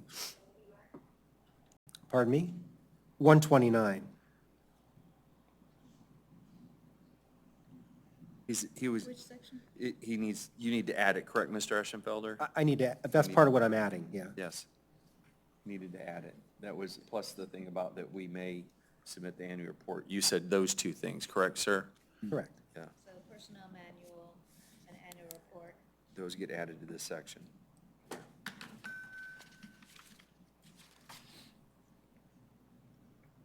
Are there other questions for section 1-29? Nope. Okay. So before we get too far ahead of ourselves, we have agreed on ordinance 2025-01. Do we need to take a vote on this? Okay, so we don't need to vote on it to move it forward, right? For section 25-02, we made a recommendation for section 2-127 subsection F to change the date from November to October or as soon as thereafter as possible. And then I believe section 2-129 to add two items. One is to address, would you please provide the language on which, one is that we may submit an annual report. The other was to address other Yeah, items. so this is your non-appellate powers and duties, so adding subsections on job descriptions and personnel policy, such other duties as as are set forth in the charter, and that you may submit, but you're not required to submit, an annual report outlining the activities and work of the Civil Service Commission for the preceding year. And the charter specifically states that we're responsible for developing That's the correct, it does. yeah. personnel policy. And then when confirmed by the city manager to be taken to the Board of Commissioners. Maybe not in those And you words, have the but one some- other change to delete. Yeah. Recommended from Yep. sub F. I have your contribution. Sub F, which one? It was remove recommended, right? Yep. I have it on my paper, but I didn't write it out. Sorry about that, guys. All right. We don't need to vote on this to move it forward, or do we? Nope. Okay. So now we're looking at ordinance 2025-03, and ordinance of the city of Madeira Beach, Florida, adding Division 5 post-termination hearings, hearing officer to Article 3 of the Chapter 2 of the Madeira Beach Code of Ordinances, providing for conflict, codification, and severability, and providing for an effective date. So Division 5. So it'd be Section 2-130, right to seek review termination for cause. I need to personally read it, so. Yeah, and again, this is all new language, and this flows out of your last joint meeting with the Board of Commissioners, where they settled on this model of if an employee wants to appeal their termination, and they're not exempt management, they are entitled to go before a hearing officer. It's quasi judicial, they could be represented by a lawyer, testimonies under oath, all that good stuff. And then the hearing officer produces a recommended order. If that order is okay with the employee, then that's the end of it. If the employee wants further review by you, then the employee invokes that. I'm giving you the shorthand of it. And then it comes to you. And then I read you that language on 2-133, which is when it comes to you. Okay. just in case anyone has concern, Section 2-130, Item B, we asked Mr. Gomez specifically about this. And it had to do with retaining, I guess, and I don't know if it's the right way to say it, but an old guard, because typically people that are going to be in the higher managerial levels, reporting directly to Mr. Gomez are the ones that have been here and there's longevity. And if a new manager comes in and they just release everybody, it could actually cause disruption in the morale and the stability of what can happen in the city. So Mr. Gomez agreed that a period of 6 months, is that correct, Mr. Gomez? And I thought I read here it says that a period of 6 months from the date a new manager assumes her or his position, what is it? However, to afford at-will employees an opportunity to succeed under a new city manager, newly appointed city manager may not terminate any at-will employee for no reason prior to 6 months from the date the new manager assumes her position. So what it does is make sure you have to have cause, correct? Is that the right phrase? Yeah, I think when we had our joint meeting, you guys expressed a concern that, a director's been here, serving real well, and simply because the new manager, wants to bring someone else in, they chop their head off, and it was felt and agreed by the Board of Commissioners, the new manager needs to at least work 6 months with the current, the people that he or she inherits, the directors, just to figure out whether they belong here or not, give them a shot to stay. After 6 months, if it's apparent that it's not working out, then they're a director and they move on and there's no real appeal rights. So that's why it reads the way it reads. Is every reference in that subsection to manager referring only to the city manager? Correct. So then I think we should add, some places it says city manager and some places it says manager. Should we be consistent? Just so that there's no Okay. confusion. I think it's clear that it's all city, but sometimes we say city manager and sometimes we just say a manager. I understand. When I write code, Yep. I always struggle between being more I know, precise I know. and typing so many words. I know, I get it. You're not getting paid extra to add I am 4 not. letters. But Mr. Chair, I do have to pack up and head to my next meeting. Okay, understood. Should we, what should we do? Because we need to finish Well, this so, doc- so I think, like I said, we're going to do a joint workshop, and these 3 ordinances are going to be part of that workshop. You can just finish, what you're doing right now in front of the Board of Commissioners, and all of y'all talk it through. Okay, understood. Yeah. Your legal practice in employment law? Okay, good. So we can at least. Unfortunately. We can get good direction at least. That's, yeah. Yeah. I mean, if any of you have specific questions in the meantime, something you read, just shoot me an email or whatever, and I'll explain, why it reads the way it reads or whatnot. But you'll have ample opportunity to discuss it at the workshop, or at the joint meeting, I should say. And we'll make sure everybody's comfortable before it goes forward to first reading. And I have a suggestion. For your annual report, as your ex officio secretary, I don't mind bringing that annual report forward each year for approval. Great. I can prepare that, just keep it going. I think it would be great. And that may be how it was done in the past, Yeah. where the ex officio did that. Absolutely. Yeah. I mean, I think what we've accomplished in the last year as a group brings us a long way ahead from the last 4 years. It's, Okay. and in large part to you, Mr. Ashenfelder. Thank you. Well, you guys have done great work. I'll bring your first annual report to the April meeting. How about that? Okay. Nice. All right. I does apologize it- for running, guys. I'll see you. Does anybody have questions? I want to wrap this up. I don't know about you guys, but I'd like to go through, can we do the last couple things? Anyone have questions on section 2-130? Other than we're going to add city in 4 places? Other than that, no. I'm just I get called out for things, so I'm calling them out too. We have section 2-131. Don't we have the hearing officer to be appointed already addressed in the personnel policy? The hearing officer to be appointed, 2-131 in the personnel policy, I believe we address that hearing officer has to be appointed if it goes to an appeal. I believe you're correct. Do we need to write a process here if we already have a process in the policy? Has that other policy already been adopted or not adopted? It's not adopted, but they're going to get adopted at the same time. So is, Yeah, well, I think what he said or was explaining is he wanted it or was recommending that it be part of an ordinance. It's reflected, it is duplicative. It reflects what's in the personnel manual. But to put it in an ordinance, I think, was the purpose of it. So yes, it's repetitive, if that makes sense. Okay. I'm not sure if it has to be in an ordinance, but that sounded like that was the purpose. what I'm concerned Does is that make, if something changes on well, the yes. policy, then we have to go Well, back. yeah, and- yeah, that's the downside of duplicating it. Putting it in ordinance format, the Board of Commissioners, it can be changed at any time, changed in the code and codified.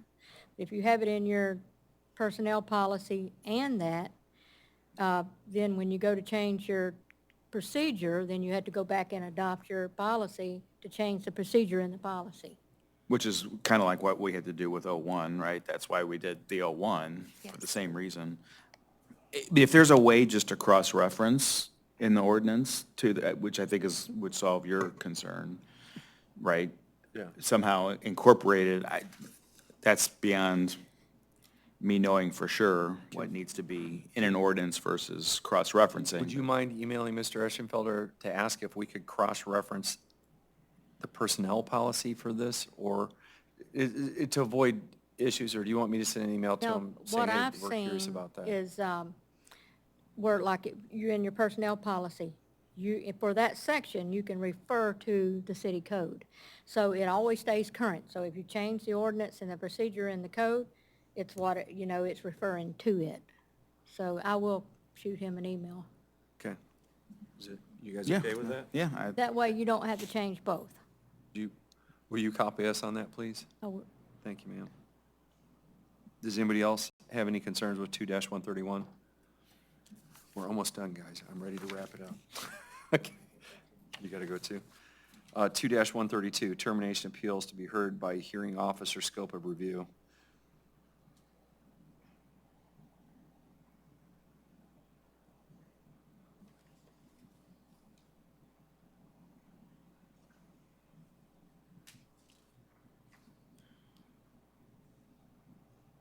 I don't believe that's addressed in the policy at all.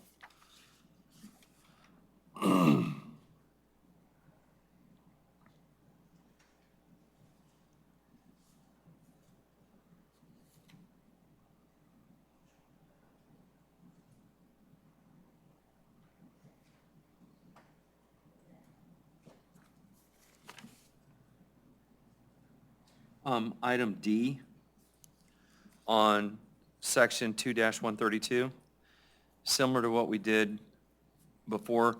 This says the hearing officer shall transmit her or his order to the clerk, who shall promptly and simultaneously transmit a copy to the appealing employee, the city manager, and the city attorney.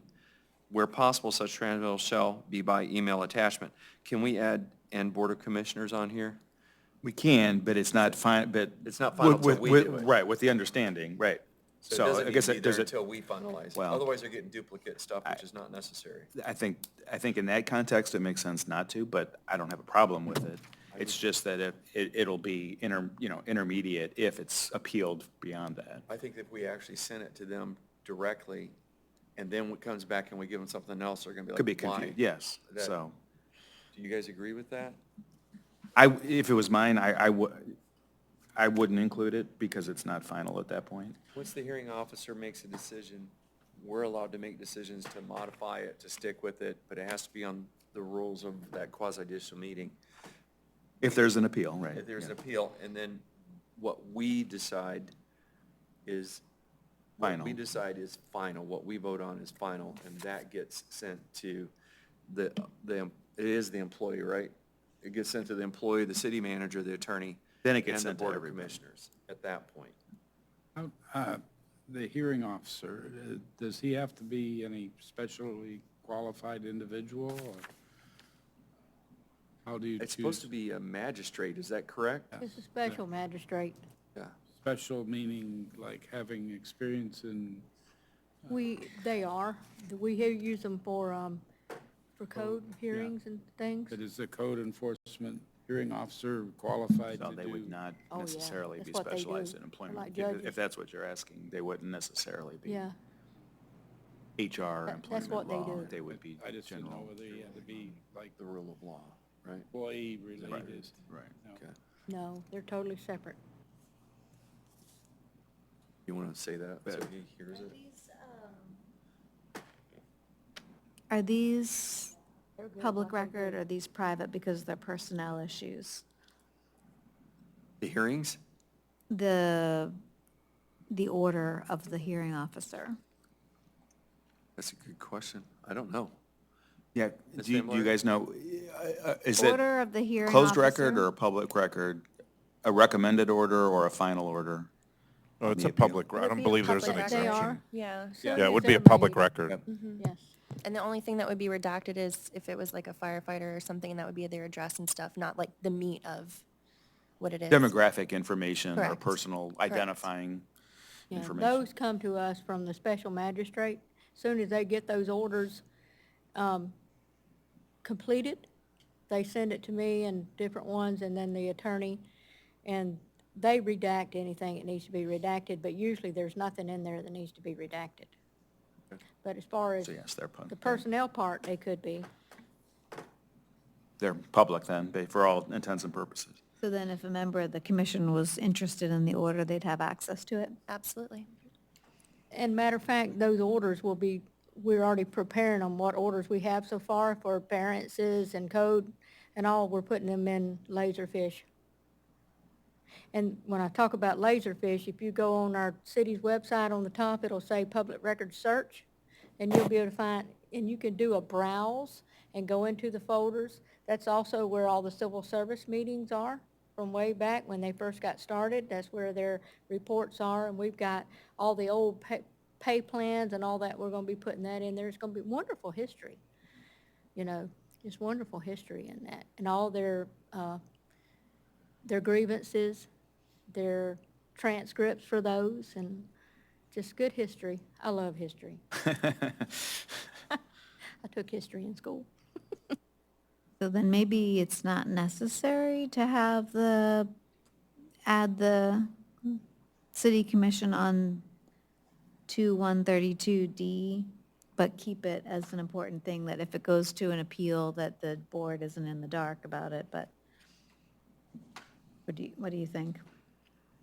So I didn't understand, I didn't hear what you I'm said. So saying that it maybe should have. not add it here, because it is a Oh, public I thought, record. oh, totally agree. If I it's a thought we had public already record decided not and, to, but yes. And the, commission has access to it if they're interested. They can always access it, and otherwise, we've added the Board of Commission to this And it could be next listed in your phase. annual report, see whatever you'd like to. Yeah, that should, something like that should be in the annual report, without a doubt. Yeah. A monthly clerk's report, same as the city manager does a monthly city manager's report, and we can also include those when they're available. Yeah, I agree. We don't need to do it in that stage. We do it later and when it becomes final. And anybody can find out, or we could report it again at any time if I we don't want, think we if we need- chose to, but. I think if we made a decision in the meeting for some specific reason, we could vote on, hey, we need to get this to them, then that would be the place. But until we make a final decision, I personally think if we send that, because of that decision that the magistrate made, the special magistrate made, and then we have to, and then we sit back and we're looking at, hey, we want to add something to it as long as it fits within the law. I think it's better to wait to send our final, which would be probably almost immediately after, I would make an assumption. Yeah, yeah. Does that make sense? Yeah. Yeah. Okay. Anything else on section 2-132? Nope. Dr. Tilka? Fine, Tim? Nope. it's all good. Okay. Section 2-133, conduct conduct of the hearing.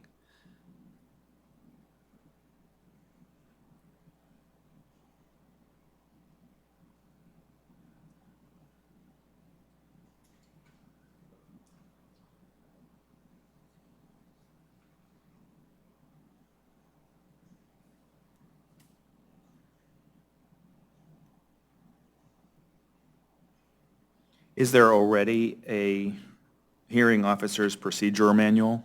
Is that already in existence? Do we know? Not for this, Yeah. because this is the first time.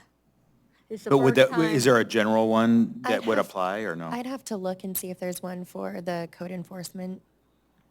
Now, we have, I'm only, because otherwise then someone's going to need to develop. It's either we need to do it or it's already done, but. now, the Eschenfelder, like I was saying, he talks about that in this personnel policy.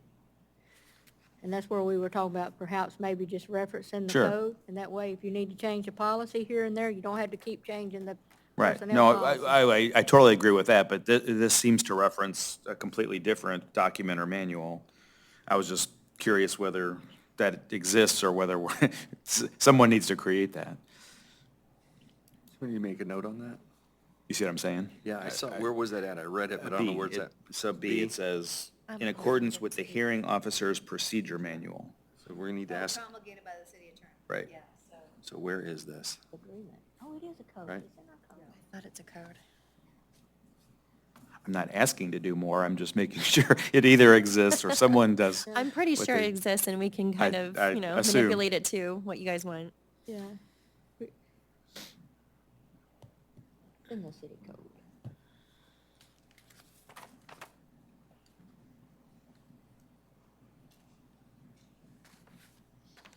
And we already,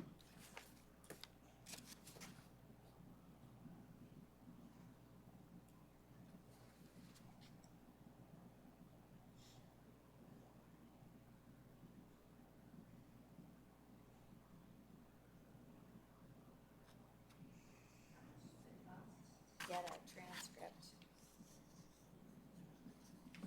How much does it cost to get a transcript made, generally speaking? Of our meetings? Well, we make them available to the public. of the quasi-judicial, So like if you're, They just request them and they get them. like if you're fired and you're going through this process, it says if you want to have a record so that you have that record on appeal, it's up to you to pay for it. And I'm just wondering, I guess it probably depends on how long the hearing is and everything else, but what would be a ballpark for someone who's fired to have to pay for the record?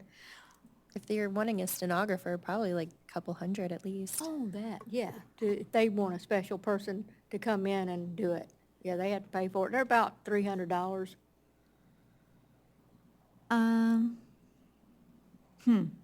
What if they win their Is there a position? reason why the city couldn't do a recording or I thought the city was supposed to do a If recording. it's in this room, it would be recorded. sorry? If it's in this room, it would be recorded. So it's recorded, so this is just if they want a transcription? Correct. Oh. Yeah, we don't transcribe the meeting word for word. Yeah, and it states in the appeals process, it'll be a court reporter that does the transcript. It'll be automatic for the hearings. The special magistrate has that done. And then they send us an order. That's where those orders come from, is from their people. But this says that the person who asked for the transcript pays for the transcript. But there's a transcript created for a quasi-judicial. Just the order. But he doesn't do a So the way it transcript. works, so the city, I think, pays for the recording, court reporter, whatever mechanism, to actually include a written transcript of the proceedings is They what would the have to pay employee for would it. pay for. Correct. It could, that's probably a good estimate. It's going to be between $200, $300, $400, depending on how long it is, how complicated it is. So it would be a few $100s to get an actual written transcript created from that recording. To answer your question, now whether it should be in there, that's what you're raising is a fair point. His I would say orders are only usually it action. is, and I don't know if it's in here, or if we could add it. Sometimes a remedy would be that if they appeal and were successful, for instance, that it would be reimbursed to them by this. So if they did it and wanted an appeal, but they failed in their appeal, then it wouldn't be paid for. So that's one way to address that concern, or your concern, potentially. Just a thought. And I don't know I don't know if that's included later, but we could, if they appealed and we agreed that they were correct with their appeal or their grievance, we could order that it be reimbursed.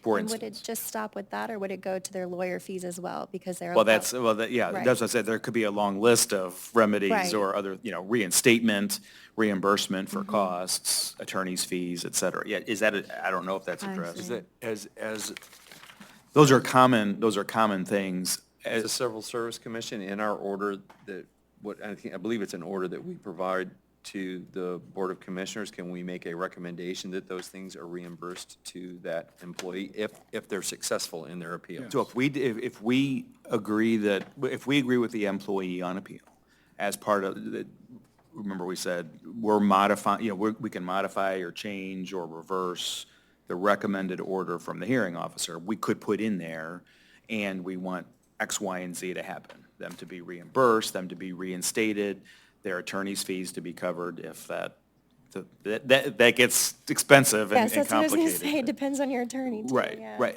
And of course, there could also be things like back pay, or other things that they're entitled to. So all I'm saying is your concern could be addressed if they were successful. It's still a good question to ask, how much it is, and is that going to thwart? It's a good check and balance on someone just appealing frivolously or needlessly, right? They got to have some skin in the game, otherwise they're just, of course they're going to appeal, but they shouldn't appeal unless they really mean it, or they feel strongly, or they have an argument. So I think it's good that they have to pay for it, knowing that if they win, or we could decide to reimburse or otherwise provide some type of help, assistance in reimbursing that, if that makes sense. But I don't know, that's what I was trying to see, if this gets into that detail on what remedies there could be. Probably not. Have to read it. But that would be within our authority, just because we could modify or change the recommended order however we want, and that would be monetary award or reimbursement for expenses, could be included in that. So I guess the question is, do we know amongst ourselves that we can write that in our recommendation, or we put it down as a rule? You can bring it up at your joint workshop in February.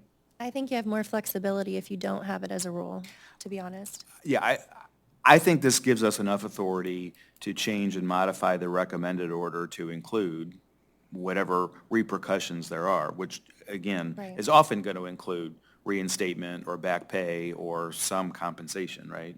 So expenses such as a transcript would easily be included in that. The attorney's fees is a whole separate, that's a thorny issue because of the amount, and generally attorney's fees are paid by both sides on their own. So that gets a little hairy, but these types of things would be non-controversial as far as ordering that the city pay the employee for expenses or for back pay or reinstatement or whatever. Does that make sense? But yeah, I don't know exactly where. That would be up to us as a, I guess it makes sense to leave it as is, because I'm just thinking of myself, as somebody sitting here as well. Like, I'd like to read the written record of what happened. Even if I watch a video, it'd be nice to see it. So I'm like, well, if I want to see it, then maybe it should be paid for, by the city so that we have the written record that we want to review the case. But I also appreciate that perspective of, It's in there. if they know they can get it reimbursed if they're successful, then maybe it would curtail The cost is such, it shouldn't be frivolous. prohibitive from them to pay for Yeah, that. as long as we, after the fact, if they were successful and they had a meritorious claim, then it could be reimbursed, so. If it I was guess- $10,000 or something, then we wouldn't, then I Yeah. would say that thwarts somebody from even using the process, right?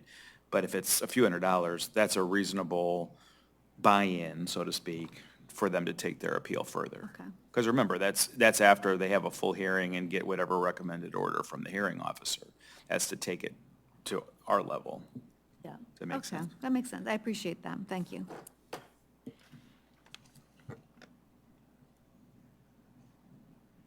Any other questions on section 2-133? Okay. Section 2-134, I believe we've already covered, but does anybody have any questions on that?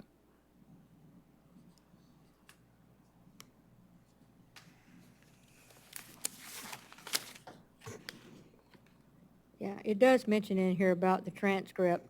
It says the party ordering the transcript would be obligated to pay for the transcript. So if the city orders it, city pays for it. Right, right. Now, there's sometimes, like it mentioned in here, that they can have their own attorney or whatever. And I think in that case, they usually order it. I don't know. But whoever requests the transcript, because they'll give an order, like I said. You know, they're action items. They're exactly what was approved and what the conditions are. Or, you know, if it's a lien, you got so many days to bring it into compliance, or it gets recorded and you get charged a fine each day, you know. So they're straight. And these orders are basically they're what they came up with and why. Okay. Does anyone have questions on section 2-134, review by Civil Service Commission? I know that on item E, we agreed We're to adding, write right. on the second to last sentence, add in there, and to the Board of Commissioners. Real quick, do you want it, so do you want to write this down in here that we bring it to the board's attention when we have that, okay, what happens if they're successful? Do we write in the order for reimbursement for transcript cost, possibly attorney fees, back pay, things of that sort? Do you want to mention that to them, to the Board of Commissioners? That's something we discussed, but we'd. Yeah, about remedy. Yeah.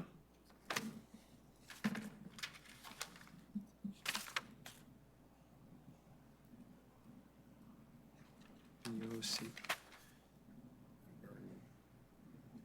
Successful, right? Yes.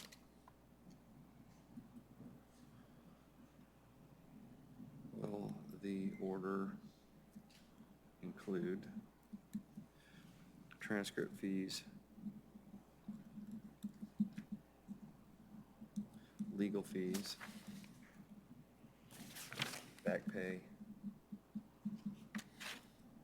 et cetera? Is that all right? Okay, all right. So, I know I backed up there because I want to write that down. So section 2-134, review by Civil Service Commission. Is there anything else we need to add to that section?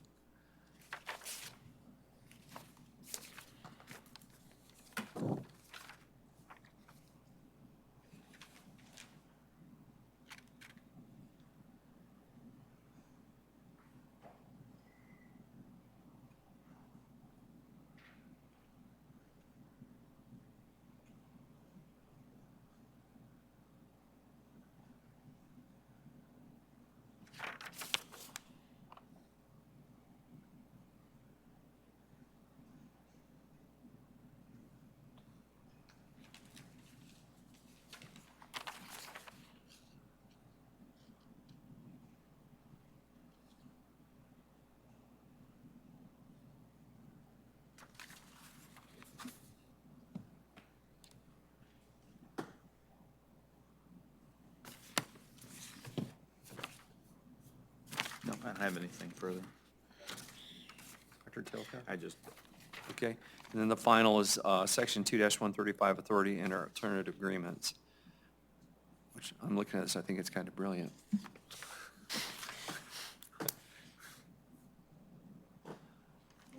I like how it's written in there that the city manager has the ability to do a last chance agreement, and if the employee agrees to do it, and it's under the advice of an attorney, if the employee leaves to turn it, they lose their right to waive an appeal. And then other is, if there's a need for a voluntary separation, and it's reviewed by the city manager that we give them a separation amount, then they take that amount and they can't come back and ask anybody for anything. So I think those are brilliant. It really gives Mr. Gomez, or the future city managers, which hopefully isn't for another 20 years, the ability to really work with stuff. I agree. Yeah. Does anybody have any questions? Megan? Nope. No? Ms. Van Blargen? I think everything is good. I'll go ahead and create the meeting for the joint workshop Okay, and let the commission know. great, thank you. Mr. Gomez, is there anything you'd like us to? No, thank you. Okay. Yeah? Nope, That's no? it. Dr. Tilka? We're fine. We're good? All right, it is 6:16. We are done for the day. I look forward to seeing everybody on February, I think, 26th. Is that right? Yep. February 26th, 4 PM. There we go.